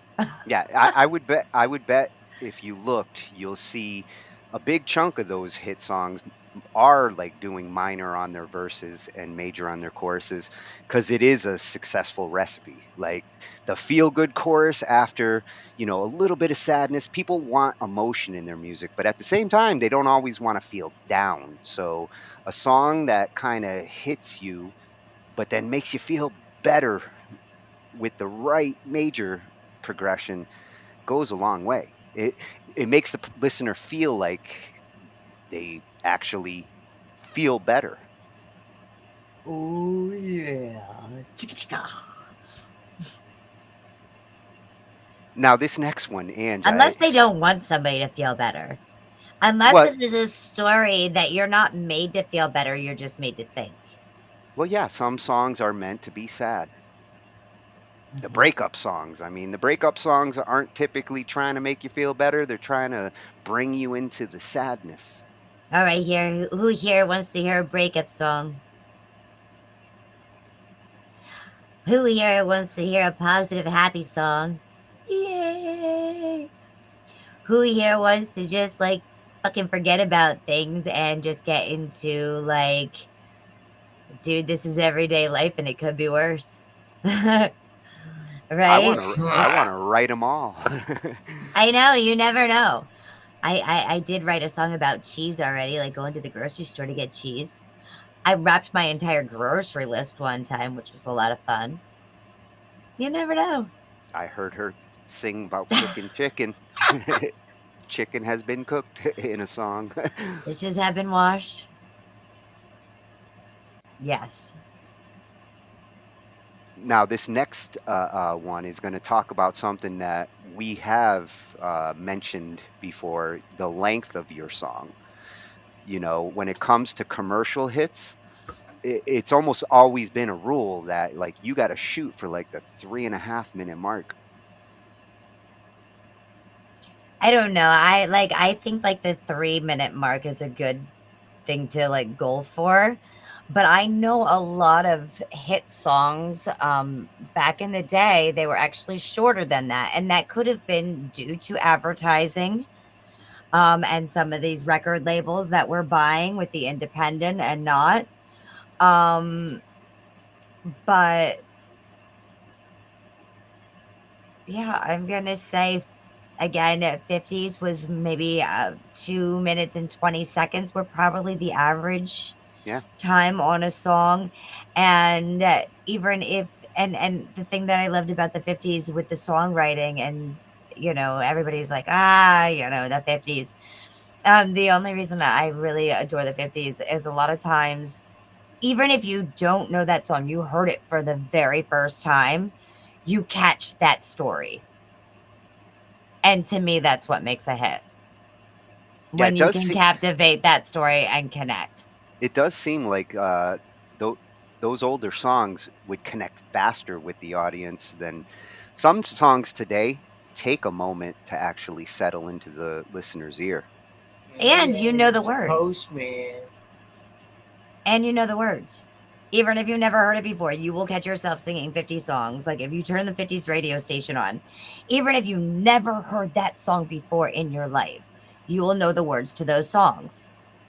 Well, and if you wrote your song really good, by the time they're done hearing it that first time, they're singing the words. Oh, yes. If the chorus is really good, they'll hear the first chorus. By the Uh-huh. second and third chorus, they're singing it with you. That's right. Those are the ultimate hit songs. Well, let's find out what he has to say about why short songs are big hits. Yeah, according to science. This is scientifical. Hey everyone, James here again. A new report released in December 2020 says that pop songs are getting shorter, and by the year 2030, most will be under 2 minutes long. All of this and reasons why in today's Music Biz. So back in December, a group of scientists who work for Samsung released a report that says our attention spans are shrinking. Now back in the year 2000, the average person's attention span was about 12 seconds long. But today, in 2020, or 2021 now, it's about 8 seconds, which is a 33% drop in just 20 years. And I think a lot of that can be attributed to social media. We're inundated with more content than ever, more often. I mean, open any app on your phone and there is just a slew of new information, new images, new videos, new sounds, new everything. So finding something that actually holds consumers' attention is increasingly difficult. Getting people to listen to a 5-minute song 30 years ago is vastly easier than it is today, which leads people to think that music is getting shorter. And it's not just a thought actually, it's really happening. I mean, if you look at the top 100 songs on Spotify, the vast majority are under 3 minutes long, and even more are under 2 minutes long. And scientists believe that this trend is going to continue. In fact, the scientists behind this report believe that most pop songs will be under 2 minutes in length by the year 2030. That's just 1 decade from now, and who knows where our attention spans will be at that point, probably 6 seconds or even less. And there's a lot of science behind why music is changing in this way, but in the simplest terms, it's a combination of a few things. One, our short attention spans. Artists need to catch our attention faster than ever in order to hold us, especially if we're unfamiliar with their music. I mean, if you're a fan of somebody like Bad Bunny going into a new single, you're likely to give the entire thing a shot. But if you've never heard Bad Bunny before, you're going to give him less than 10 seconds to really grab your attention. Second, everything is streaming these days, and in order to get money from a stream of a song, at least on Spotify, you need people to listen to at least 30 seconds of that track. So you need to grab them early and hold them for at least 30 seconds, which is 5 times as long as the average attention span. This is why a lot of artists, such as DaBaby, have gotten into the habit of hitting their songs fast and furious. DaBaby will start rapping before the song even really begins. He just comes out the gate swinging in order to grab your attention and make you focus. We're hearing far less songs these days that have extended introductions, and even when they do, they often also release a streaming version of the song that cuts off that long intro and gets right to the point, because, at least in theory, that's what consumers want. Backing up this idea is another report from the UK record label Astero, which found that the average song length has shrank by 1/5 in the last 2 decades. In fact, a comparison of the top songs from 1998 and the top songs from 2018 found that the average hit song was over a minute shorter than it was 20 years ago. And to put that in streaming terms, Shorter songs are getting more streams and longer songs are getting less streams. And there's a lot of reasons for that. For starters, you can stream 2 songs by an artist like Lil Pump in the amount of time that it takes you to stream 1 song from a band like U2. So it's easier to just consume more of this music. But also, again, it's all about holding users' attention spans. It's not a matter of whether or not the shorter songs are better than the longer songs. There are arguments for both, and it's based on every individual track. But the fact that it's easier to consume these shorter tracks raises the likelihood that you're going to see more of them in the future, because it's all about getting to that 30-second mark. It's not about writing the most incredible song that anyone's ever heard, because you have to get them to listen to it. And that's a battle of attention spans. So there are a few things that I think are going to happen as a result of this information, of these ideas starting to get out there into the world. And whether or not we actually see songs go all the way down to a 2-minute average or not, I think there are a few trends that we will see continue to rise in the years ahead. Now, the first thing that I think we'll see, and probably the most obvious to the average consumer, is that songs will begin to get faster. Now, there will always be room for acoustic tracks and slow love songs, but by and large, pop music, the top 40, will get quicker. And that means that the traditional 80 to 100 BPM of most pop songs from 20 or 30 years ago is going to be replaced by 120, 140, 160, even 200. That means subgenres like metal, dubstep, techno, and so on that use really high BPMs might start getting fused with traditional pop music to create new and exciting sounds that are also very catching, very engaging, and again, very short. I also think that there are several structural changes that are already happening in pop music that will continue as we move forward. As we've already discussed, the instrumental introduction, which used to be almost in every song, is quickly becoming a thing of the past. There's no longer a 30-second intro before the song begins. Songs just start. Likewise, the chorus has moved. A lot of songs are putting the chorus right at the front of the song. Sometimes they simplify it, they give the beat a little less oomph than it has later in the track, but it's up front to get us hooked into the song and pull us in very quickly. In other cases, the first verse is being shortened so that we get to the hook quicker, but still kind of follow a more or less traditional structure. For songs that choose to go first verse into the chorus, I think that we will see the second verse getting shorter in order to give us back into the pre-chorus and right back to that hook. Because again, it's all about getting people hooked. It's all about giving them the most catchy, most memorable part of the song as soon as possible and hoping that they stick around for at least 30 seconds. So if you can hit the ground running with the first verse, get into the chorus, and get people to stay through it and reach the 30-second mark, then a song has technically already done everything it needs to do to make a little bit of money for the artist and the label attached to it. In fact, on the note of second verses, there's a possibility they could disappear altogether, at least in some songs. Why not go first verse, pre-chorus, chorus, bridge, back into the chorus, and then just be done with it? I mean, a few years ago, and by few I mean decades, it used to go first verse, pre-chorus, chorus, second verse, pre-chorus, chorus, bridge, pre-chorus, chorus, chorus, outro. That's way too much material. These days, it's first verse, chorus, second verse, pre-chorus, chorus, bridge, done. There's no long tail to the end of the song. There's not a ton of refrains. It's either an instrumental outro that's very short, or the track just stops. It just kind of ends and leaves you wanting more, hopefully so that you click the replay button. So you might see the second verse disappear, and that's fine because it's gonna make people think outside the box a little bit more. Now, I'm not saying that all of these things are good things, and I'm also not saying that the only way to make a hit song is to write a 2-minute pop track. What I am saying is that if you want to play the game of the music business, which is kind of what the streaming economy is making us do, it's making us rethink the approach to marketing and selling music, well then it's useful to maybe inject some of these ideas into future creative writing sessions, to think about how you can make a song be as catchy as possible, as quickly as possible. Maybe you try moving a chorus to the front of the song just to hook people before you pull them into a bigger, more expansive journey throughout the rest of the track. It's not a bad thing to write a long song. I personally enjoy songs that are longer. I like storytellers in my music.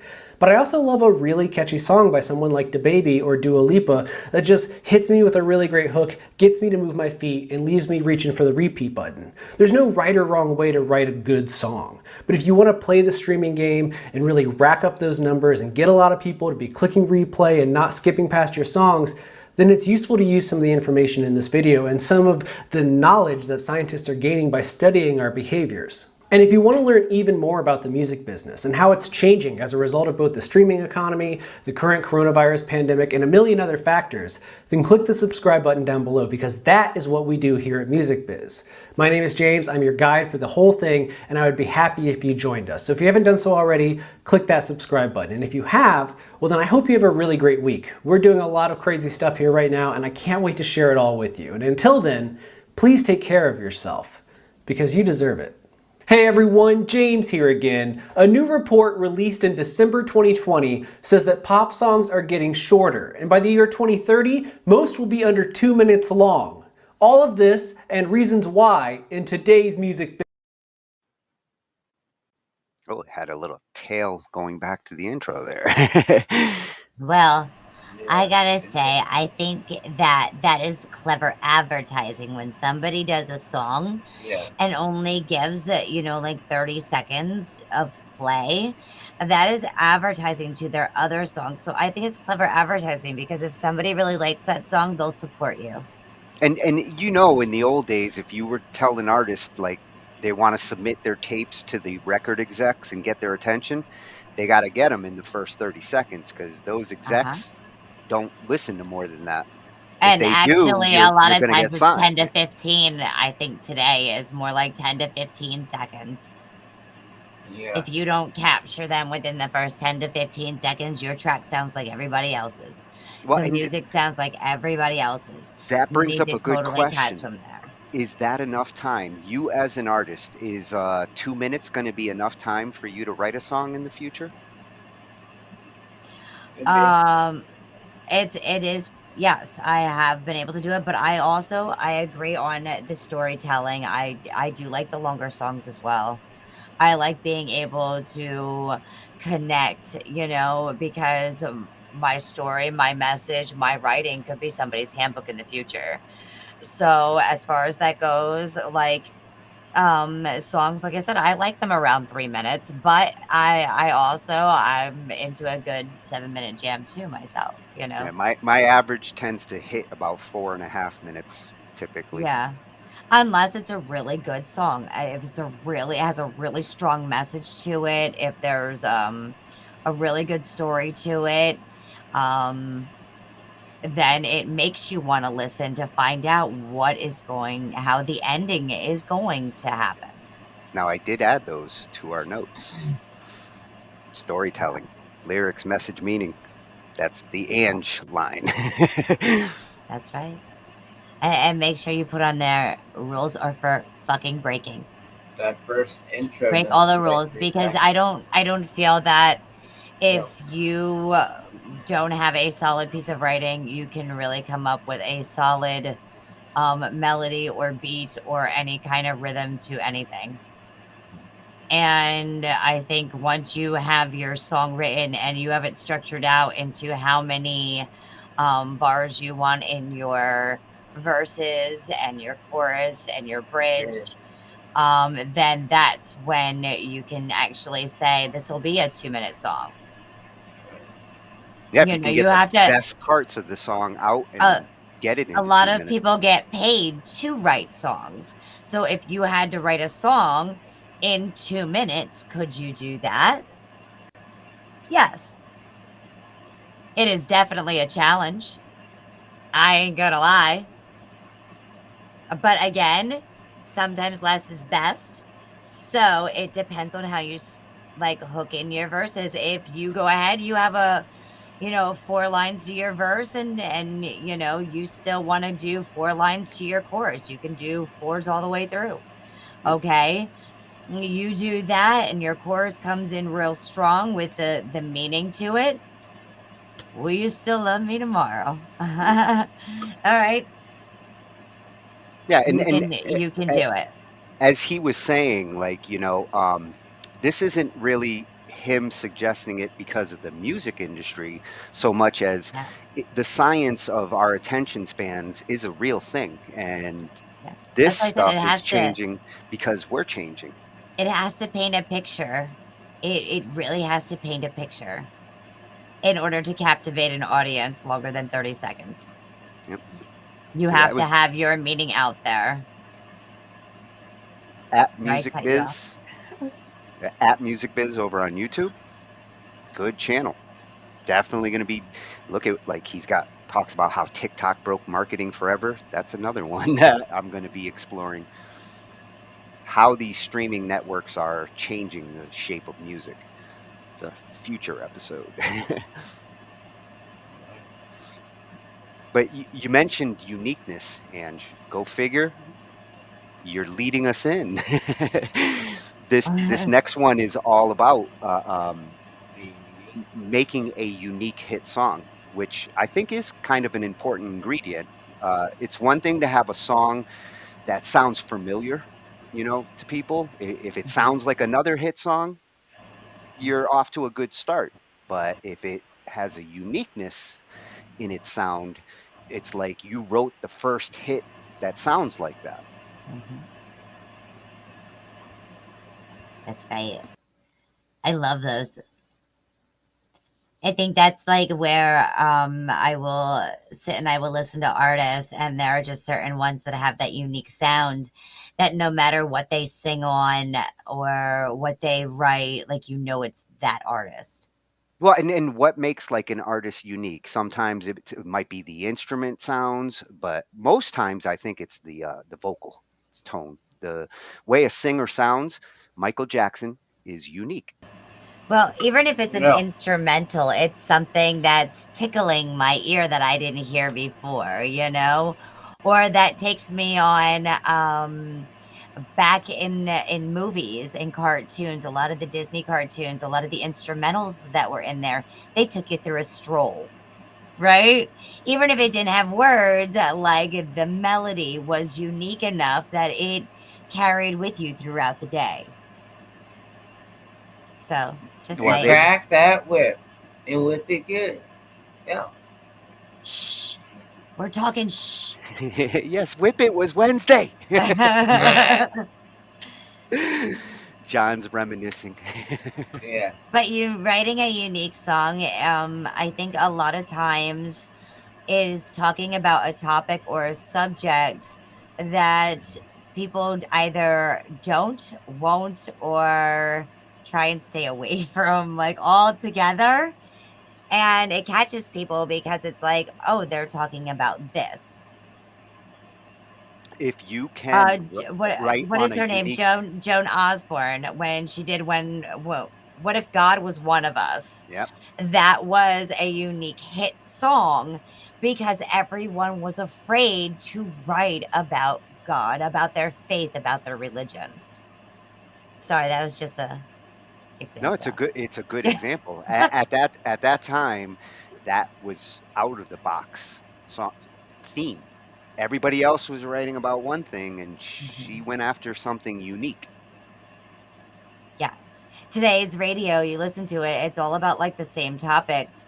And once in a while, you find that great radio station or station like Angified Presents that kind of gives you a whole bunch of different things. So you'll hear about politics, you'll hear about things that people are typically were afraid to talk about or to Hey. sing about or to express. And I think that's the big change that is happening right now is that people now, especially with mental health being a big deal, are learning how to release their emotions through music. So a whole big paint bucket with paintbrushes just got spilled of creativity all over. And, in the last video, it was also talking about, different ways that music might be changing. Well, that's, I think, what's going on here is because people are finally starting to connect with themselves and starting to be able to release that out and being able to do it with music being healing and therapy for many of us. It has a way of, releasing that and telling other people how we feel and allowing them to connect with us on a different level that maybe a conversation couldn't do. Music church. Huh? Music church. Music church, Yeah. That's what to some extent, yeah. Yeah. Sorry. Amen. And you've seen like the mental issues with music. We've seen tons of submissions and songs like throughout what we've done where that's what the artists are really tackling. Yes. They're Feelings, tackling emotions. their mental issues in their songs. Yes. So I think that's the next step in the music industry, and I think that's why they're seeing, and even like when the BandLab community did their show, a lot of things that people had said and commented on were the fact of, well, can you add this genre or can you add this genre? And a lot of them are subgenres of genres, which we may be tackling next year. Oh yeah. Yes. So that way we can kind of introduce you guys to the genres and what is the subgenres of it, because maybe you do have a unique one, or maybe it's already there and then you know what to hashtag it.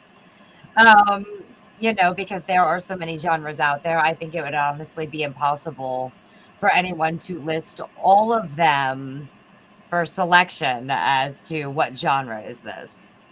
Yeah. And we're definitely going to do some genre bending. I feel you. Okay, I think I've covered enough. Yeah, we've gone full circle. That's this channel at Whoa. Official FC Music. See, Ange, I can lead it too. Yeah. So he's going to show us, how to write a unique hit song, something that stands out from the other hit songs. Let's see how close I was. Have you ever sat down to try to write a song hoping it would be a hit, but then you listen back the next day and feel like, dang, this just feels too basic?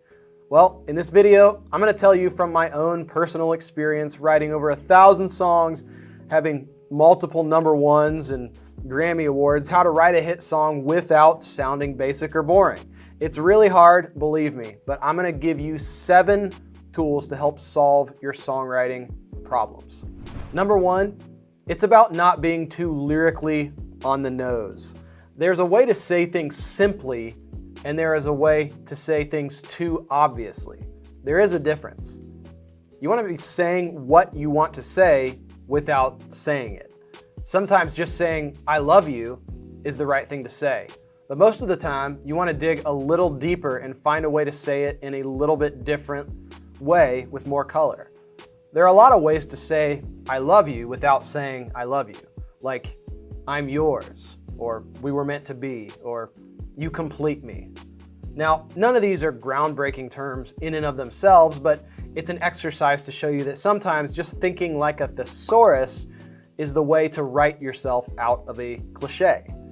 And cliches are cliches for a reason. It's because they've been overused, or you've heard it said the same way too many times in other songs before.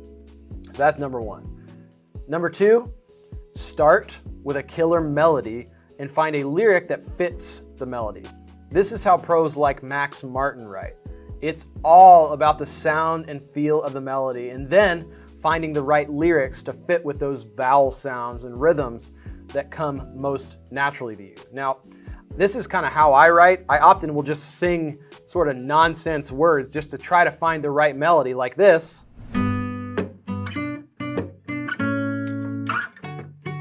Didn't know the same one, you know I know I be. Don't always say for long and do you differently. Take it away, I'ma go, I'm away. I know today and something about you, and no, I know later who I realize love and all the lose and other things and no. And then I'll fill the lyric in after the fact.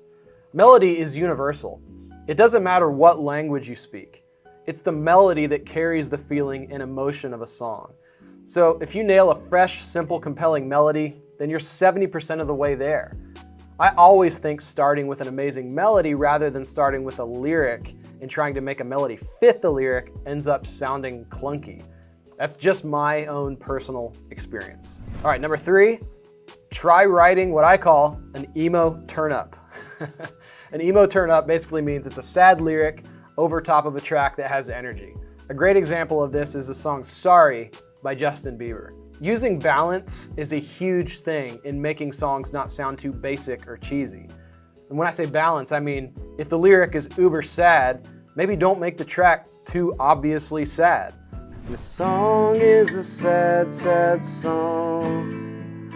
I don't know what went wrong. So the Bieber one, it sounds hopeful, the melody sounds hopeful while having a sad lyric. Is it too late now to say sorry? Like he could have wrote that with a really sad sounding melody and it would be too much, too much. Is it too late now to say sorry? Is it too late now to say sorry? Like that just sounds depressing, but is it too late now to say sorry? Like that just sounds more hopeful while having a sad lyric at the same time. And then tip number 4 is that killer music can go a long way in creating balance. This is where the track and the production come in, and it's about using contrast and unexpected elements that keep the listener on the edge of their seat. And it keeps them from getting too bored. Earlier, I referenced Max Martin, and to come back to him, he mentions that production and writing are intertwined. It really is one thing. That's how most of today's hits are crafted. The production is integral to the songwriting process. So it can pay big dividends for you to learn a DAW and to learn essential production skills. If you have a very simple melody, oftentimes an interesting piece of music can balance it out well and make the song feel amazing. I mean, look at the chorus of Teenage Dream by Katy Perry. It's such a simple one-note melody, but the track moving on those interesting beats and those hits and those chord moves gives it so much more emotion and swagger. Another key piece of achieving balance is contrast. If you have a busy verse, try making the pre-chorus less busy. Like if you have a verse that's like rapid fire like this, try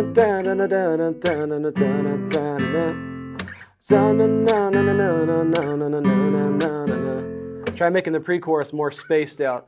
Oh, you know I fall in love. And it's oftentimes just those little rhythmic changes that create just enough contrast from section to section. All right, number 5, simplicity does not equate with a song sounding basic. Simple songs that are also fresh are what we all try to write every day. They are the hardest ones to write. Many times, you've probably heard it said that the chef's best ingredients are the one that they leave out. It's about the restraint of knowing when not to keep adding. This is where you have to do the really hard work of refining. It's taking out every syllable that doesn't need to be there, taking out every musical element that isn't essential, and making sure every melody is easy to sing. The best thing is when you have an amazing singer that sings a simple melody and doesn't feel like they need to show off every single note they're singing. I think a really good example of this is the singer Jessie J. I personally love her voice. She has an amazing voice, but I also think that she overwrites melodies to show off what she can do with her voice and the amazing vocal acrobatics that only she can do. It's impressive, but it doesn't usually equate to timeless hit songs that you can listen to over and over and over and over again. If you have a great voice, it's going to show through, and you don't have to overcompensate with vocal acrobatics and complex melodies and showing off. A great melody sung well is enough. And the answer is often in shifting the rhythms of your melody rather than just the notes. What makes a hook catchy most of the time isn't the notes themselves, it's the combination of the notes and the rhythm and phrasing that you use. Mary Had a Little Lamb, that's an example of a basic rhythm. It works awesome for little kids songs and nursery rhymes, but it's not going to be the basis for the next pop hit. Well, maybe. I say that and it might be. Who knows? Maybe the next pop hit will be one where a genius writer figures out how to make Mary Had a Little Lamb melody work in a brilliant, fresh way. So when we're talking about rhythm, you want to be thinking like a drummer. Think rhythmically when you're coming up with melodies. I think Ryan Tedder does a great job of writing this way. Listen to a lot of his writing, and it has a very urban, rhythmic influence. One example of a song that I got to be a part of that I think has super catchy vocal rhythms is the song Feel Invincible by Skillet, which has gone platinum. It's got literally over 1 billion streams, and it goes like this. Shot like a rocket up into the sky. Nothing can stop me tonight. You make me feel invincible. Earthquake powerful. So that's what I'm talking about when I say catchy rhythms. All right, number 7 is to write from the heart. People know if a song is contrived. They know if you just sat down and came up with something that you thought people would like, rather than what is the song that comes straight out of your heart. Write exactly what you need to say. Authentic, genuine emotion is always going to be compelling. It's never going to go out of style. That's what we're all looking for in new music. There are no new notes. There are no new ideas. There are really not even any new human experiences. It's how you spin them in a new way through a heartfelt song that will make your song fresh and timeless at the same time. Now, when in doubt, write from your own story. Some great examples of songs that have done this really well are Dolly Parton's I Will Always Love You, which came from her personal story and experience leaving Porter Wagoner, who helped give her her start. That song has so much emotion and passion, you can hear it because it's real. Or take Because of You by Kelly Clarkson, which is a song she wrote to reflect the pain caused by her parents' divorce. That's what I'm talking about. It doesn't always have to be sad songs, but make sure it's real and authentic. It is truly something like magic when a new song comes on and it encapsulates exactly the feeling that we need to hear in the moment in a way we've never heard it before, but we want to keep hearing it again and again. We've talked in this video about some ways to achieve this as a songwriter. And it really is ultimately up to you as a writer what you do with all of these tools. And really, they are tools. They're not rules. They're tools for problem solving in your songwriting process. If you have a song that you want to share, that you've written, that you feel might be hit-worthy, feel free to comment below, and our team would love to listen. And as always, if you like this video, hit that like and subscribe button to make sure you don't miss any of the other videos that we're putting out.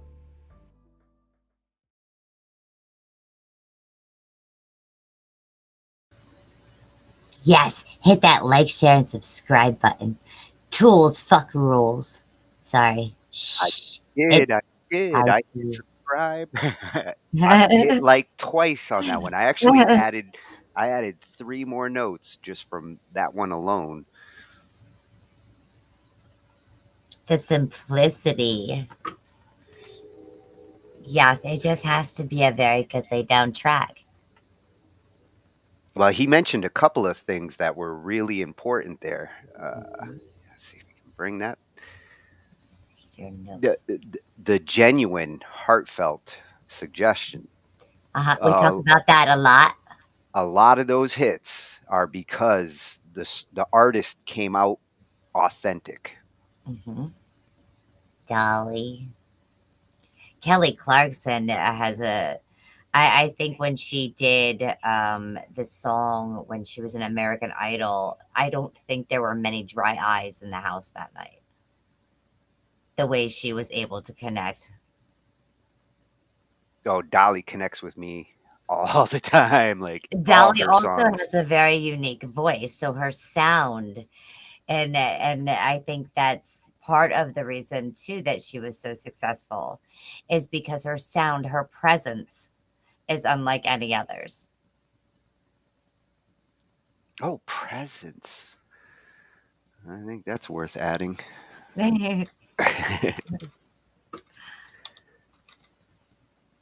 Yeah, I think well, that's not spelled properly, but that's okay. And some of the other things that I had taken notice too when it came to advertising and getting out there, even like on the billboards, all of the agencies are like, a lot of them, they use sex. James is 100% right. Sex sells. No, there's no denying that. I'm surprised none of them have actually mentioned that yet, but we do have a hip hop one in a little bit that might actually mention that. My head fits in a glass blue bubble. Well, and what he mentioned I about don't think I can like show you my legs. They're kind of metal and don't move red, but okay. What he was talking about with the melody and the melody approach to come up with the unique words to go with your melody. You're like the queen of melody to me. I've seen you do that where you just kind of sound it out. You always go after unique melodies. That's kind of your specialty, and the words kind of find their way in after. They do. Because it's the music, the melody that makes me feel of what that song should be. It gives me unless somebody, if somebody made a piece of music, Tony, and you will find you made the music, And the melody you came up with was like completely original. And I really, I don't remember initially what the idea for melody that you had for it when you Oh, were mine creating it was because it so was much more basic. but even going ahead and finding the melody for it, I had to have the words first. I had to know what I wanted to say and how I wanted to deliver it. And I think the delivery of how I wanted to get that message across sticks with the authentic, the feeling of it, and it also sticks with how the structure of the words fit into the melody, where I would have to create breaks and maybe have to rewrite a certain section or reword a certain phrase. And you kind of had it easy there with that one because the theme and the message we were going for was, what Angify is. So it was like, oh, we're going to explain it in a song. Yeah, but that still wasn't very easy. Well, you made it I look know easy. it's definitely not what you expected. It took a couple months, for me to be able to say exactly what needed to be said into the message and, what we stood for and, what our mission was. So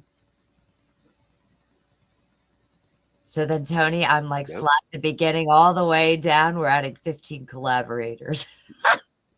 Musicians don't touch the music. I think the mic's still muting on you, James. That is the last. Give me a test. Touch it.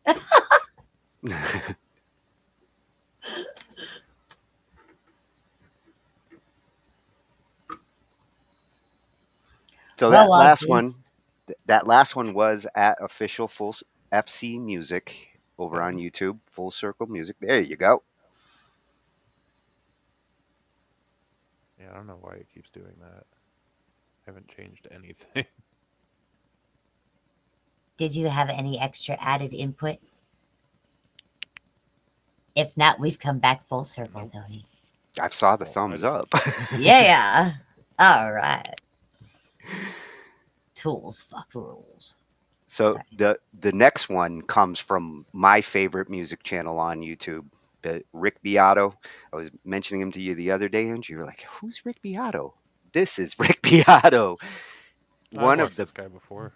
Oh, everybody who loves music and are musicians have probably come across his channel at one point because his analysis stuff. Yeah. Oh yeah, he talks about theory, perfect pitch. I mean, been a couple of topics that he had the perfect explanations for. He's a great teacher.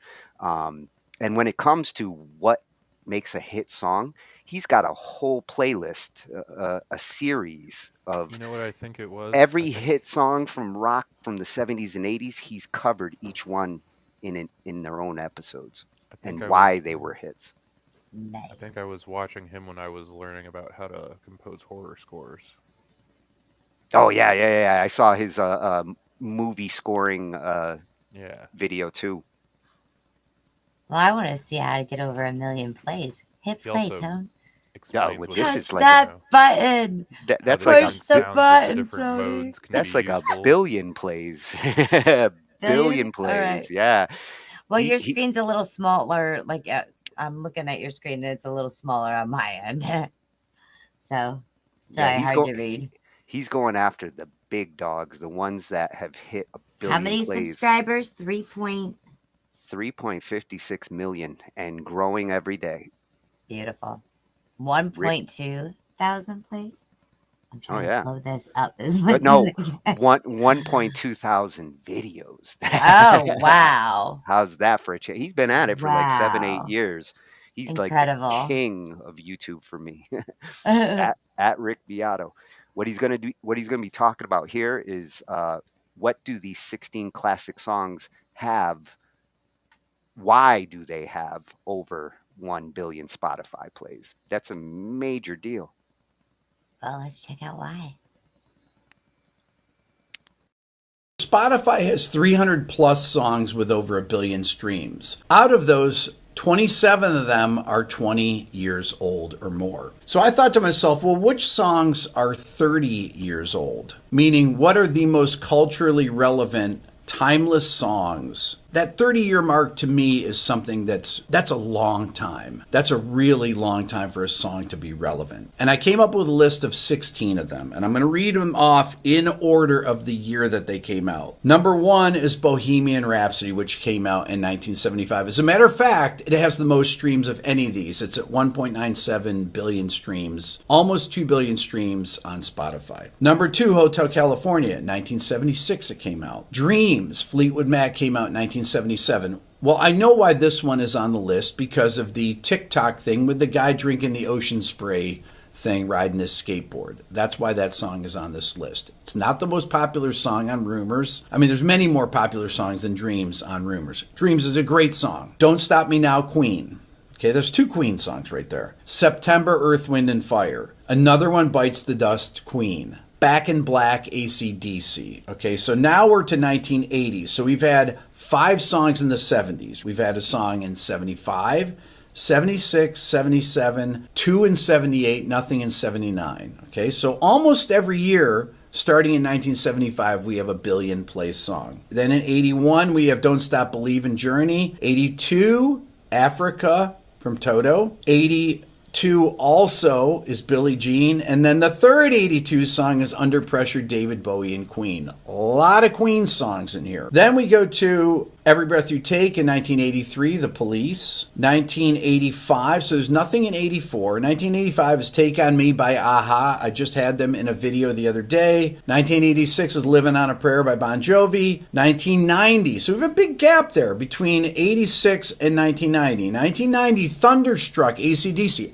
I'm surprised by that, honestly, that has 1 billion plays. I'm not surprised by Back in Black, but I'm surprised by Thunderstruck. That's amazing, really. That just shows you how popular AC/DC is. And in 1991, Smells Like Teen Spirit has over 1 billion plays. Okay, so what are some takeaways from this? Well, what it takes to write a timeless hit song is hidden in this list. And it happens to be that you have to be the band Queen if you want to write a lot of timeless hits. Why does Queen have so many timeless hits? Well, I've made a video about this. Queen has retained its cultural relevancy for so long. It's really amazing. Right now, Queen has, I think, 40 million monthly listeners on Spotify. That is unbelievable. The Beatles have about 25 million. Well, you know who else has about 25 million is Nirvana. Nirvana hasn't put out a record since 1993. Queen is still out touring.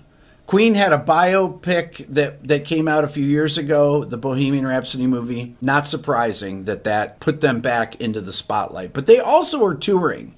But Nirvana's not touring. Nirvana actually has more monthly listeners than the Foo Fighters does. They have more monthly listeners than any of the grunge bands. Nirvana is a culturally relevant band today in 2022, and they haven't put out anything since 1993. There is no specific genre on this list, okay? We have rock songs like The Police. We have rock songs. Queen, rock songs, Fleetwood Mac, rock songs, if you would call them, I guess they're rock songs. You have R&B pop songs like Earth, Wind, and Fire. You have pop songs, Michael Jackson. You have hard rock songs, Journey, Bon Jovi, those are hard rock songs. You have synth pop songs like Aha. You also have alternative rock songs, one of them on here, Smells Like Teen Spirit. So the list is really well distributed in all genres. The only thing that's missing here is rap. And the only reason that rap is missing is because rap isn't old enough. If you go to the 20 plus list of songs with over 1 billion plays, you start to have Eminem, Coolio, you have bands like Linkin Park in there. So it starts to become more diverse. There are rap songs in there that are 20 plus that have over 1 billion plays. To give you some perspective on the songs with the most plays, the most played song on Spotify is Ed Sheeran, Shape of You, which is at 3.2 billion plays. The second most played is The Weeknd with 3.1 billion plays. So the only songs over 3 billion plays. There's I don't know, over 10 songs that have over 2 billion plays. Then we're down into the 1 billion plays. And like I said, Queen, Bohemian Rhapsody is almost at 2 billion plays, but that's the only song out of this list that's in the top 100 billion song plays on Spotify. And that tells you something about Bohemian Rhapsody and Queen. Queen is relevant today, as relevant, I would say, today as they were back in the 1970s, or almost as relevant. It's pretty amazing. So I found this list to be fascinating here about bands retaining their relevancy. I made a video about this about a year ago, and I talked about Jimi Hendrix, how he's lost cultural relevancy, and a lot of people from that era that don't allow, I don't mean to be a get into the blocking thing, but people that block their music from being talked about on platforms like YouTube will get forgotten at a certain point. I believe that. I may be wrong. I've been wrong plenty, but I really believe when people stop talking about you, they stop talking about you.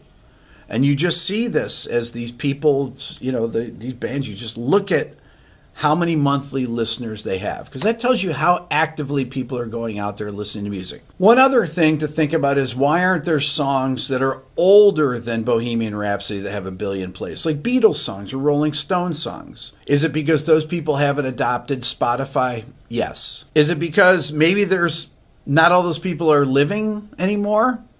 Yeah. I mean, the Beatles and the Stones, some of them are 80 years old. Paul's 80, Ringo's 80. A lot of these bands, I was young listening to Led Zeppelin. Jimmy Page is 77 now? Robert Plant, 74, 75. There are people that are old, that are not even here, or maybe they can't even hear. Just joking.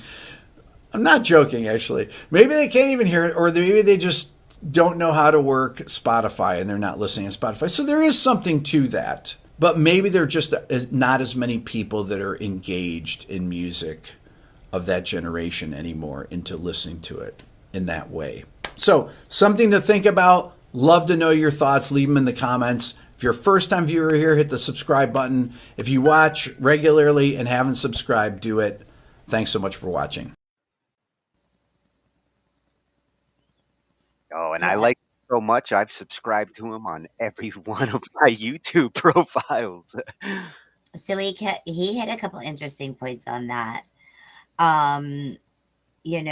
It's funny because with the times and changes, honestly, even the song Lollipop, Lollipop, Lollipop, right? I don't want to get into copyright infringements, but even, talking things like that, how many plays would that have?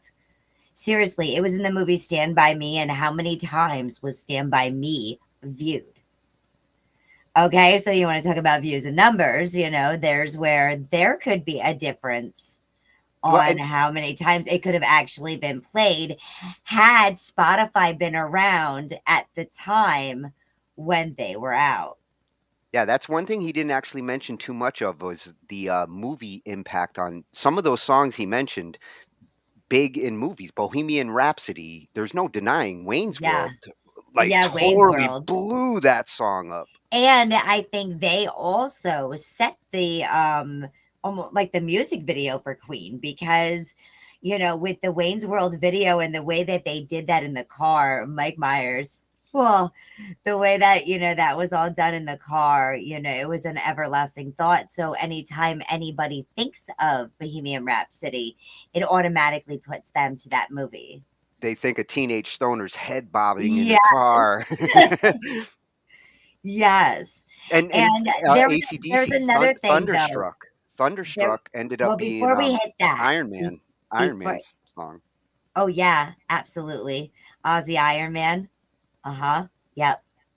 Um, but there's another thing that he talked about was, as you can see, like he talked about like Nirvana, um, and some of the other bands that had an impact, and the unique songwriting thing about that again was talking about topics that people didn't talk about. Nirvana, I think, was a very big thing because a lot of people could relate with depression. It was another change, going through the 90s into the 2000s. Here it comes. And Nirvana was milking that minor like chord approach. Yes, but you can't take away from Kurt Cobain's lyrics or his vocals, the way he laid them down to express his depression. Yeah, he did the authenticity thing. Yeah, Well, it was real. heart-shaped box. It was real, and that's why people were able to relate. Linkin Park, that's another one. A lot of people can relate to the lyrics, to the feelings, to the mental health. So it almost shows like times and periods where the world was okay, and then it kind of took a dip, and then the world was okay, and then it kind of took a dip. And you could also see, back before, it was more about the storytelling, and talking about that topic again. And then it got into, people wanted to hear it. But then when hip hop and rap, he mentioned Eminem, coming into play there, and Coolio. It was because there were beats you could feel. It wasn't necessarily the words.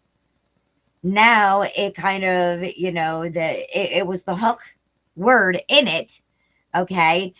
But it took people a little while to learn the verses because you weren't able to connect as well with that, but you more felt that beat. So I think some of the songs have more plays due to music, and some have more plays due to lyric writing, which would be interesting to see what the division of that would be. Yeah, and getting people to move their feet is definitely a bigger thing these days. And that, again, 1950s music. I accidentally caught myself. Well, actually, the guy behind me accidentally caught me like singing and jamming out. I mean, I listen mostly for the music, but Michael Jackson. Here's, you want to talk about like the topics, the unique topics. Michael Jackson, Billie Jean. Okay, what are the lyrics to Billie Jean? It's not my boy, just Billie Jean's not my lover. She's just the it. girl who says that I'm the one, but the kid's not my son. So somewhere along the lines, he had a one-night stand with this chick. Okay, he don't fucking remember who she is, but she says she has a kid, but the kid's not his son. Not to worry about it. Or he didn't have a one night stand, and she's just trying to tell everybody she did. That she slept with him, yeah, for an image. Sure. Okay. And that happens. Well, again, it's a unique storyline. Okay. There was another one. Take My Breath Away. Did you ever read the lyrics to that one? No. Watching every motion. Okay. It's a fucking stalker song. Come on, really? Well, isn't that also that Sting song, I'll Be Watching You? That is definitely a stalker song. Yes. Yes. Okay. So, I mean, there was another song that Infatuation. There was another song the other day, and it was like, whoa, wait a minute. Is this dad doing something to his daughter? Like, this is really weird. Okay. And it is a big song, and I'll remember it tomorrow, of course. But there's a lot of songs out there, so lyrics became less important as time went on, I think. And I think maybe that's too why songs are getting shorter. And meanings are getting less meaningful. Yeah.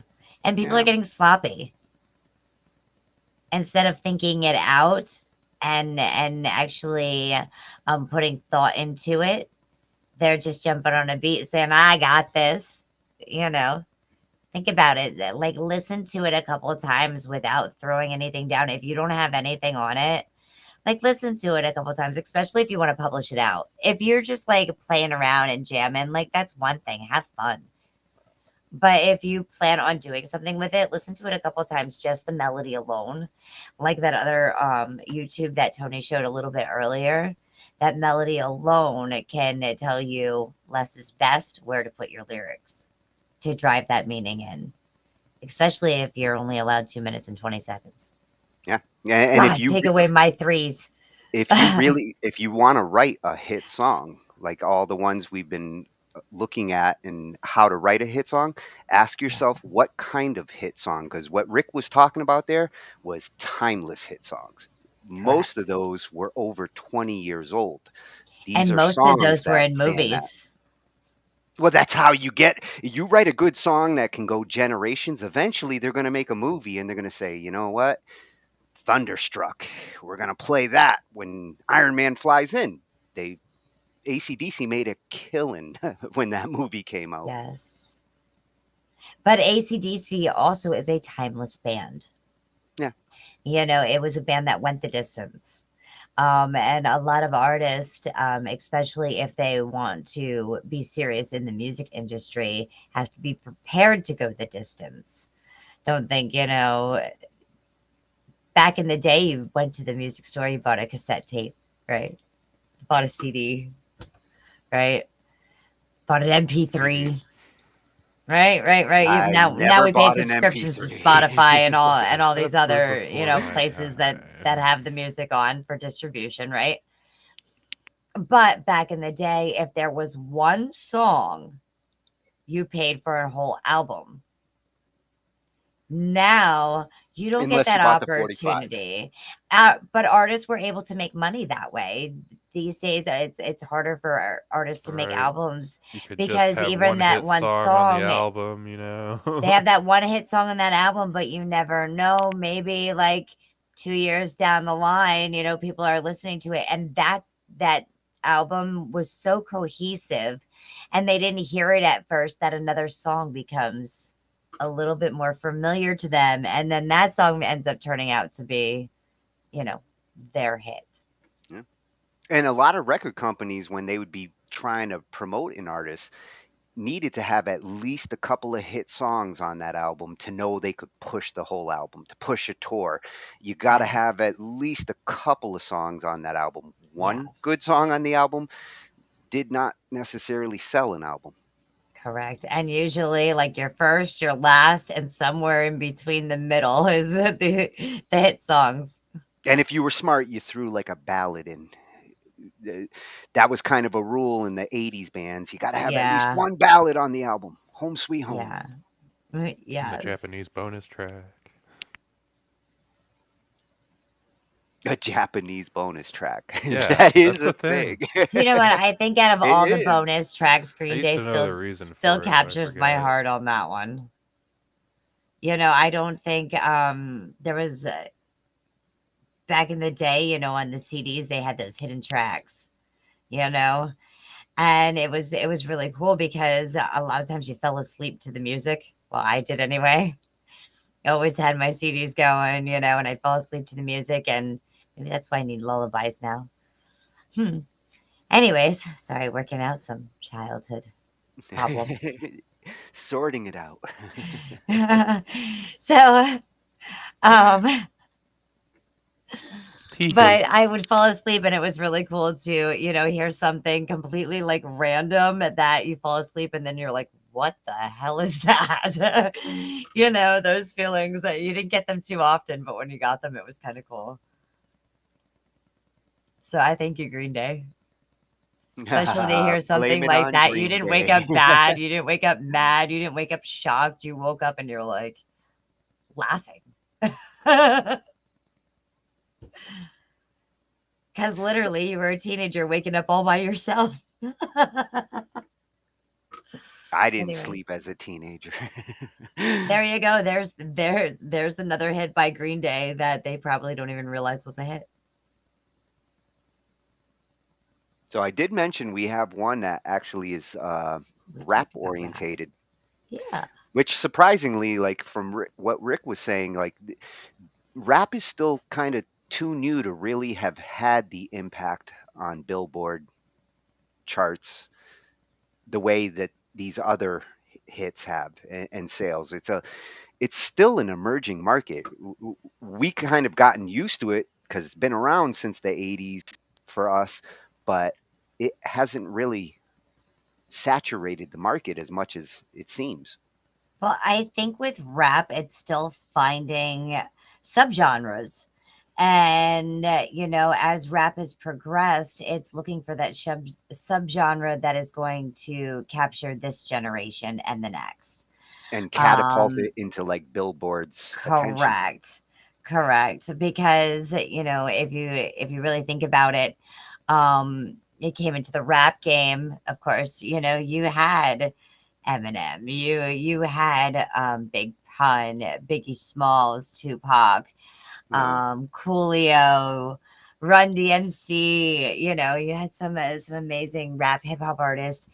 And, it was like when it was new, it was like, oh, this is cool. It's a new sound. Okay. And then I think, yeah, we did get used to it. But as we're all seeing it, it's blending into country. It's blending into metal. It's blending into, different places where it never was before. It's evolving. Oh, and you can thank Little Nas for all that country in the last couple of years coming out of hip hop. Yeah. And Linkin Park, I think, kind of got people accustomed to the whole idea of like a little bit of metal, a little bit of rapping. Yeah. Cypress Absolutely. Hill. Them, Limp Bizkit. Oh yeah, on the metal side for sure. Yeah. Biscuit. Don't biscuit me, bro. Stop So biscuiting us. this Yeah, channel, Biscuit. I'm bad. I have a Z in my name. this channel is at How to Rap Official, and it's official over on YouTube. And this one is about like how hit songs are made from the rapper and producer workflow. So that got my attention. You know what I really find neat when it comes to rap and hip hop mixing is a lot of times if there is a complete change to catch the listener's view, the chimes and the little bells they're sticking in behind it to offset that maybe key that didn't exactly fit. I don't know if And you've you, heard that lately, but that's something I've been listening to and you and definitely hearing more and see more. in the rap hip hop world, production and all of that really is an important part of the whole making of it. The beat making, a lot of it tends to be more on the production side than like an actual instrumentalist. Mm-hmm. So we're going to learn how hit songs are made by the rappers and producers. That's right. Push the button, Tony. Sounds good. Today's episode of How to Rap, we're lifting the veil off the intricate collaboration between rappers and producers, dissecting the transformative workflow that transmutes raw concepts into chart-busting rap anthems. Grasping this process is critical for those aspiring to make their mark in the rap industry. Song creation isn't just a product of sheer luck or impulsive inspiration, rather it's an art grounded in method and understanding. Without this strategic insight, artists can find themselves lost in a maze of unproductive endeavors, resulting in frustration and, in some cases, the premature giving up of their dreams for music. Our goal is to shield you from this undesirable outcome. The harmonious interplay between rappers and producers serves as the backbone of the music industry, particularly given the contemporary dominance of rap as the world's most influential genre. By mastering the lessons we're about to unfold, rappers will be armed with the expertise to churn out hit after hit, sidestep the dreaded one-hit wonder curse, and collaborate seamlessly with other artists and producers. In a nutshell, this breakdown is about empowering artists to consistently craft music that resonates with audiences, because without a thorough comprehension of the rapper-producer synergy, artists' paths to a professional career could be fraught with obstacles. So whether you're simply a fan of the culture or an up-and-coming artist looking to elevate your crafts, this deep dive into the rapper-producer workflow could unleash the change you've been looking for. Now, the first step for any brand new rapper, meaning 6 months or less writing experience, is often mastering the ability to even write on a beat consistently and with unique flows. The easiest way to understand flow as a concept is that it's drum patterns in word form. In other words, another instrument in the sound bed of production that the beat maker will eventually provide. With this in mind, the first question that always arises in their head is, do I write the lyrics before finding a beat, or do I select the beat and then write words that fit to it? If a rapper is just starting out, as in 6 months or less of experience writing raps, the best habit is composing lyrics to a beat from the outset. This does not discount practicing without beats for a brand new artist within the first 6 months of their rap journey, but this form of exercise should primarily be a stepping stone during their early days as they develop fluidity in writing and freestyle experimentation. After the initial 6 months, every lyric a budding rapper crafts should be attuned to a beat. This method is pivotal as it helps the rapper's cadence and mental rhythm lock in place automatically to any syncopation the producer provides. That ability to meld to any beat style provided is exactly what separates an artist like Kendrick Lamar, Lil Wayne, or the Notorious B.I.G., all well known for their ability to flow immaculately on a variety of beat styles, and a rapper who is pigeonholed to one subgenre of rap, such as a street rapper who can only spit over Dipset type beats, or an auto-tune melodic artist who can only sing over Metro Boomin style tracks. Therefore, from the very start, the goal of an up-and-coming rapper should be to train their mind and their intrinsic ability to stay on tempo. They should aim to deftly synchronize their lyrics, born out of their imagination, with a beat, even more so when dealing with a variety of beat types. Now, if you yourself are one of these brand new artists still getting their skills down on how to write to any beat style and on any topic, we have a free video course, How to Write a Rap on Any Topic in 20 minutes or less, which you can pick up right now for free by clicking the first link in the video description box below. Now, embarking on their journey to a professional rap career, the novice rapper's initial challenge lies in discovering suitable beats. In the early stages of their career, these emerging artists often begin by practicing on freely available demo beats on platforms like here on YouTube. As long as the music developed from these beats from the rapper is not intended for profit, there are minimal legal concerns. This massive repository of daily released beats provides a playground for budding rappers to hone their skills, practice writing, and record for personal use or to share with their close circle of friends. However, things take a turn when these artists transition from practicing their craft to releasing their music for monetary gain. Here, using a beat from a producer without acquiring proper rights or permissions can lead to legal repercussions from the original beat maker. That's a rookie mistake to avoid, indeed, if you're a new artist. Once their skills and confidence have been honed to a level where fans eagerly anticipate their work, rappers can contemplate producing a project. But before that, releasing singles until a fan base is developed is often a more strategic move. When ready to transition into releasing music on a larger scale, these rappers may explore leasing options. Producers frequently offer such leasing options at affordable rates, providing certain limits on plays on platforms like Spotify or YouTube and settling any legal complications. So in the world of rap, the journey from a clean slate to a promising project for newer artists and producers begins with a simple yet crucial step: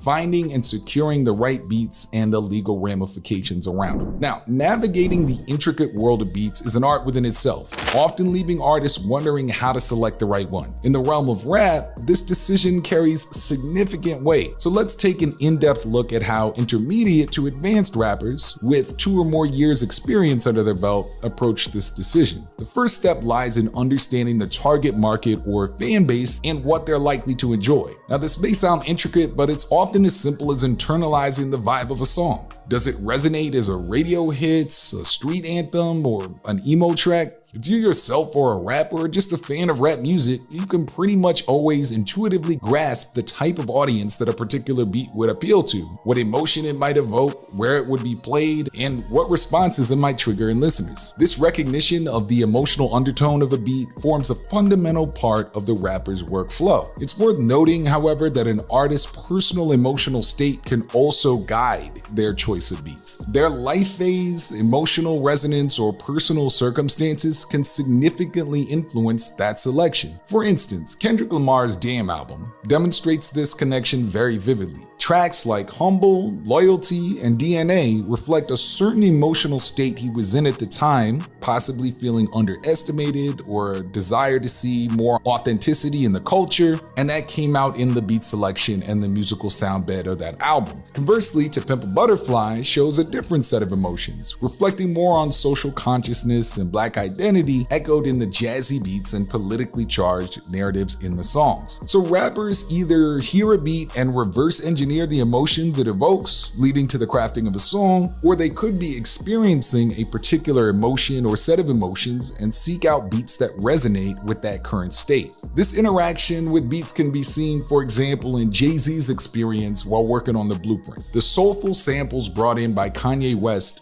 eventually shaped the emotional tone of the album, leading Jay-Z proactively to seek more beats in that vein. The resulting album is a melange of sample-heavy tracks by both Kanye and other producers like Just Blaze on Girls, Girls, Girls and You Don't Know, reflecting the fusion of evoked and sought-out emotions that were inspired by some of Kanye's beats and Just Blaze as well. Now, once the beat has been chosen and the emotion is understood, the stage is set for the rapper to craft a song, encapsulating their emotional journey and sharing it with their audience. So beat selection is always going to be a critical decision in every rapper's career at every moment they have to do it. Now, the harmonious synergy between a rapper and producer is essential in the song creation process as well. This becomes apparent once the rapper has penned their lyrics and is ready to record the track. This stage reveals how a producer can significantly influence the final piece. And of course, it's common to have a producer present in the studio with the rapper, although less so in these remote times and global music industry. Their in-person collaboration allows for an active interplay, manipulating the beat structure to fit the rapper's vision. A beat initially created with a certain structure by the producer, let's say like he makes it verse, chorus, breakdown, that may not always seamlessly align with the rapper's written song once it's done. As the rapper voices their desire for a different beat arrangement, starting, let's say, with a chorus and then transitioning into a verse, different than the beat he heard just pre-made by the producer often adjusts the beat accordingly. Such real-time adjustments, however, may not always be an option, particularly if the rapper is working remotely or if the producer sells their beats online. Under such circumstances, changing the beat often requires purchasing a higher license or paying additional fees. This is reflected in the tier-based pricing seen online on sites like BeatStars, where a more expensive tier allows beat modifications. Changing a beat from an industry perspective is a significant shift as it fundamentally alters the music structure. Therefore, more money is on the table because it's a 50-50 partnership as far as the music industry contracts are concerned. Once the beat has been altered to the rapper's satisfaction and the recording process starts, the producer's role doesn't end there.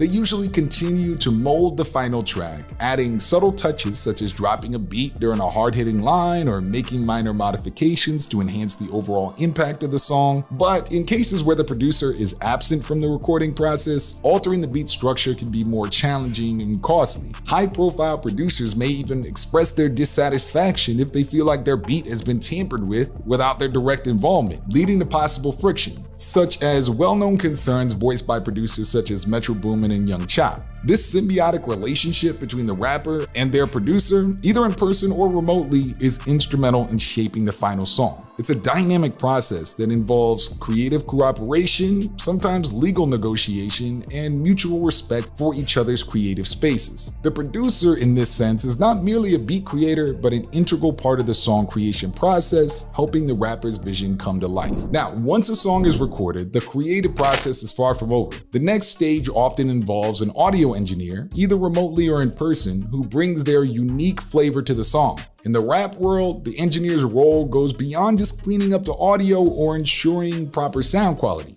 For instance, certain producers, particularly from the trap or New York scene, prefer the incorporation of ad-libs. That's the background voices, the trash talking that fill the background. Of course, you can think about Rick Ross, all those sounds. This ad-lib layer creates an auditory bed that can further influence how the beat is manipulated by the producer, adding an extra level of texture and complexity to the song. Engineers are also known to experiment with the soundscape of the song, adjusting the tonal quality, pitch, and other attributes of the vocal recordings to achieve a desired effect. Interestingly, there's an emerging breed of hybrid artists in the rap scene who transcend the traditional roles we've talked about. These multifaceted artists not only rap, but they also may handle their own engineering or producing, bringing a unique perspective to their creations. Notable among them is Travis Scott, renowned for his innovative engineering work both as the engineer and as a rapper. He's developed a distinctive style in editing his own vocals, leading to a recognizably Travis Scott sound that others look up now. Another such hybrid figure is Mike Dean, a veritable legend whose contribution to the rap genre just can't be overstated. A producer, engineer par excellence, Mike Dean's sound engineering prowess coupled with his production abilities have significantly shaped Kanye West's music post around 2008-2009. With a knack for spanning multiple genres, Dean's versatility is evident in his work from My Beautiful Dark Twisted Fantasy to Ye and many others. And of course, there's the rapper, producer, engineer triad that's epitomized by artists like Russ. Now, the workflow varies depending on an artist's skill set and level of involvement in different stages of song creation, but these hybrids are often becoming more common. Of course, we can think about rapper producers like J. Cole and of course Kanye, but whether you're a budding rapper or an aspiring producer, hopefully this overview of the process has helped you along the way. And remember, every artist has their unique workflow, and the key is to find what resonates with you. Now, we'd like to see you in the comments. What is your favorite rapper-producer combination of all time? Is it Dre and M? Is it Kanye and Jay? And of course, there are many others. Let us know in the comments, and if you are an artist yourself watching this, be sure to pick up that free course in the video description. I've been your host, Drew Marcy, the big homie Drew for How to Rap. I'm out. Oh, that is some good stuff. Yes, it was. It's interesting to see the dynamics between the rapper and the producer in this case, and the importance of that combination. And once in a while, you get the one who's both a rapper and a producer. Kanye. Yes. Or Ye. There's some. Yes, there's definitely some notable ones, that own their sound. And Well, they insist on take owning their songwriting sound. from a different perspective because the beat's already provided, and then they've got to find the lyrics. So if that producer doesn't like that, they're back to the drawing board. They'll make it in 2 minutes and 20 seconds. Sorry. Yeah. and what he was mentioning there about like how the good rappers will feel out the beat for the audience, and Yes. how they're gonna take what you do with the beat is just as important as what you say on top of it. It's a genre where you really have to be focused on the music that you're singing on top of. Well, I think, like I was saying earlier, somewhere along the lines, the lyrics got lost and the beat got more felt than the lyrics. And I think now, because there has been so much change all around the world, people want to hear other people's messages and stories, which is a beautiful thing. So now let's hear those lyrics. Like you were saying, we're seeing rappers with more message now. Yes. They're starting to come back out and express themselves, not just, the freestyling is all fun, but a lot of the freestyling doesn't really hit serious messages most times. It's kind of like, somebody who's just throwing out ad libs, what they were talking about. Like, we just throw out an ad lib, and that can work for so long, but it's hard to get taken serious as an artist if you only do that. Yeah, and a lot of producers freestyle unless you have a unique sound. You're not going to catch their ear. they're going to be looking at your writings, and if you don't have writings or your writings are not well put together, they're going to be like, next. Yeah, and when it comes to the rappers, those producers are also going to be looking at image, the image that the artist is giving. Sometimes they don't care whether you're about to go to jail. Like in some cases, that's actually promotion. Some of those rappers in the 90s got infamous before they got famous. And that was really funny too, because that became a very questionable topic back then. If you're incarcerated, should you be able to write a song and gain an income? Well, it depends what you're being incarcerated for. Well, I remember that being a topic back then too.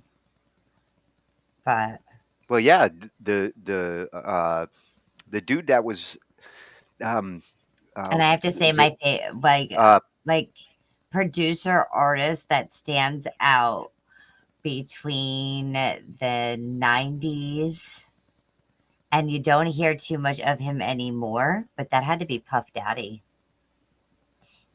Next to Snoop Dogg and Puff Daddy and Cypress Hill, like those three artists right there pretty much swallowed the rap game back then. Yeah. Well, and Snoop has proven that he's in it for the long game. And I'm sorry, and I cannot forget Dr. Dre. Oh yeah, Dre was smart enough to actually get into the hardware, like his headphones and shit kick ass. Yes.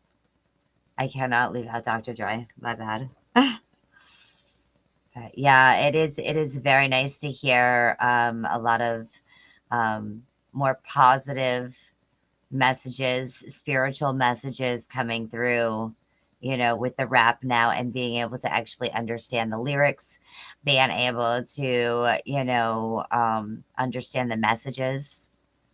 And so, yeah, I can't wait to see where rap evolves to. Well, I always liked the faith rap. Faith rap is a great subgenre under hip hop that I find some of the most positive songs that are out there right now. I have to agree. They mix gospel in. They're not afraid to show their faith. I don't even care which faith it is. It's just beautiful to see it when it's genuine like that. And even if you don't see it, even if you're just listening and you're closing your eyes, it takes you on that journey and you see it. So that's I love that. I don't need to understand your language. I don't need to speak your language. I can still hear what you say. I understand. I feel like I speak your language. Oh. Did Well, I talk enough tonight? Oh, you did. And I knew songwriting and writing a hit song, that was right up your alley. I like to write. And I made notes. I'm gonna show them to Kevin later. All right. Got a whole bunch of notes in here as far as hit song ingredients. He's gonna like that. Yeah, in the future, what I'm gonna do is I'm gonna start to prioritize them, because I think in this list, one of these is the ultimate you don't want to ignore. But I think all of them are important. I think they're all important. Like that one video said, 7 tools. There are 7 elements. And a lot of times, you don't think about it until you actually, and I know there was a question earlier, is a song ever complete? It's complete when you say it's complete. Well, but that doesn't mean somebody else is going to say, I like it this way. And so it's not complete until it's done this way. And one of the best sayings I've ever heard is songs are surrendered. They're never complete. Because that's what I've always felt like. I have to surrender the song. Absolutely. You hear a song from 5 years ago and then you listen to it now, because you probably sang along with that song. The way that you present it is going to be a lot stronger than when you used to sing it. Even if you used to sing it all the time, it's going to be a lot stronger now than it was 5 years ago. Yeah. But remember, timeless. Like that was one of the criteria for writing a hit song is it should be timeless. It should be. Otherwise, it's only going to be a hit in that moment.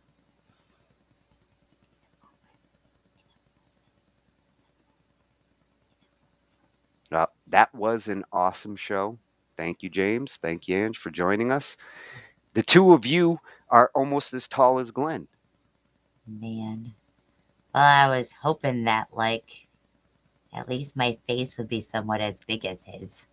Actually, with that ball, your head is pretty close. Yay! I feel like I got Glenn in a crystal ball. Awesome. Well, thanks, Glenn, for letting me take your place and making me a head of glass. Don't worry. Well, and Hopefully I won't break. I don't have an ass. Stay away from the rhyming, but if you do the rhyming, be very strategic about it. Not every song needs to have that rhyming hook to make it a hook or successful. Yeah, rhyming doesn't have to get in your way with songwriting, just like poetry. You don't have to get forced into that rhyming box. But if you do come up with a fucking awesome rhyme, I'd love to hear it. Actually, that'll make a good theme for one night, and we'll bring you back. Rhyming night. Yay! Well, I guess we talked enough. Let's get out of Tony's hair. I'm going to get in that ball. Thanks, everyone, for joining us.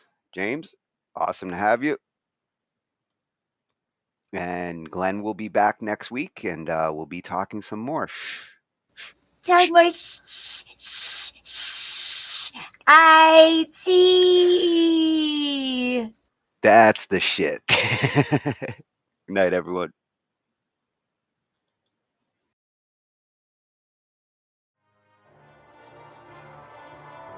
Ambient noise, yeah. So now you're grabbing some band lab clips.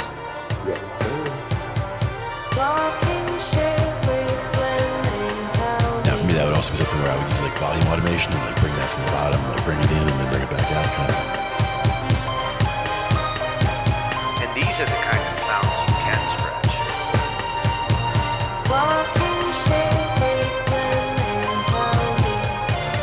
With this AI, like stretching it actually can be cool.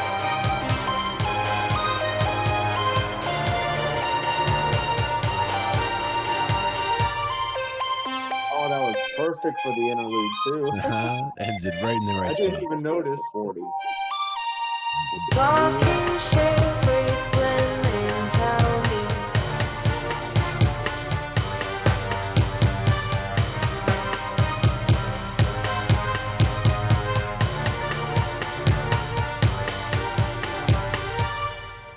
didn't even realize the texture faded out at the interlude until it happened. I'm like, wait a minute.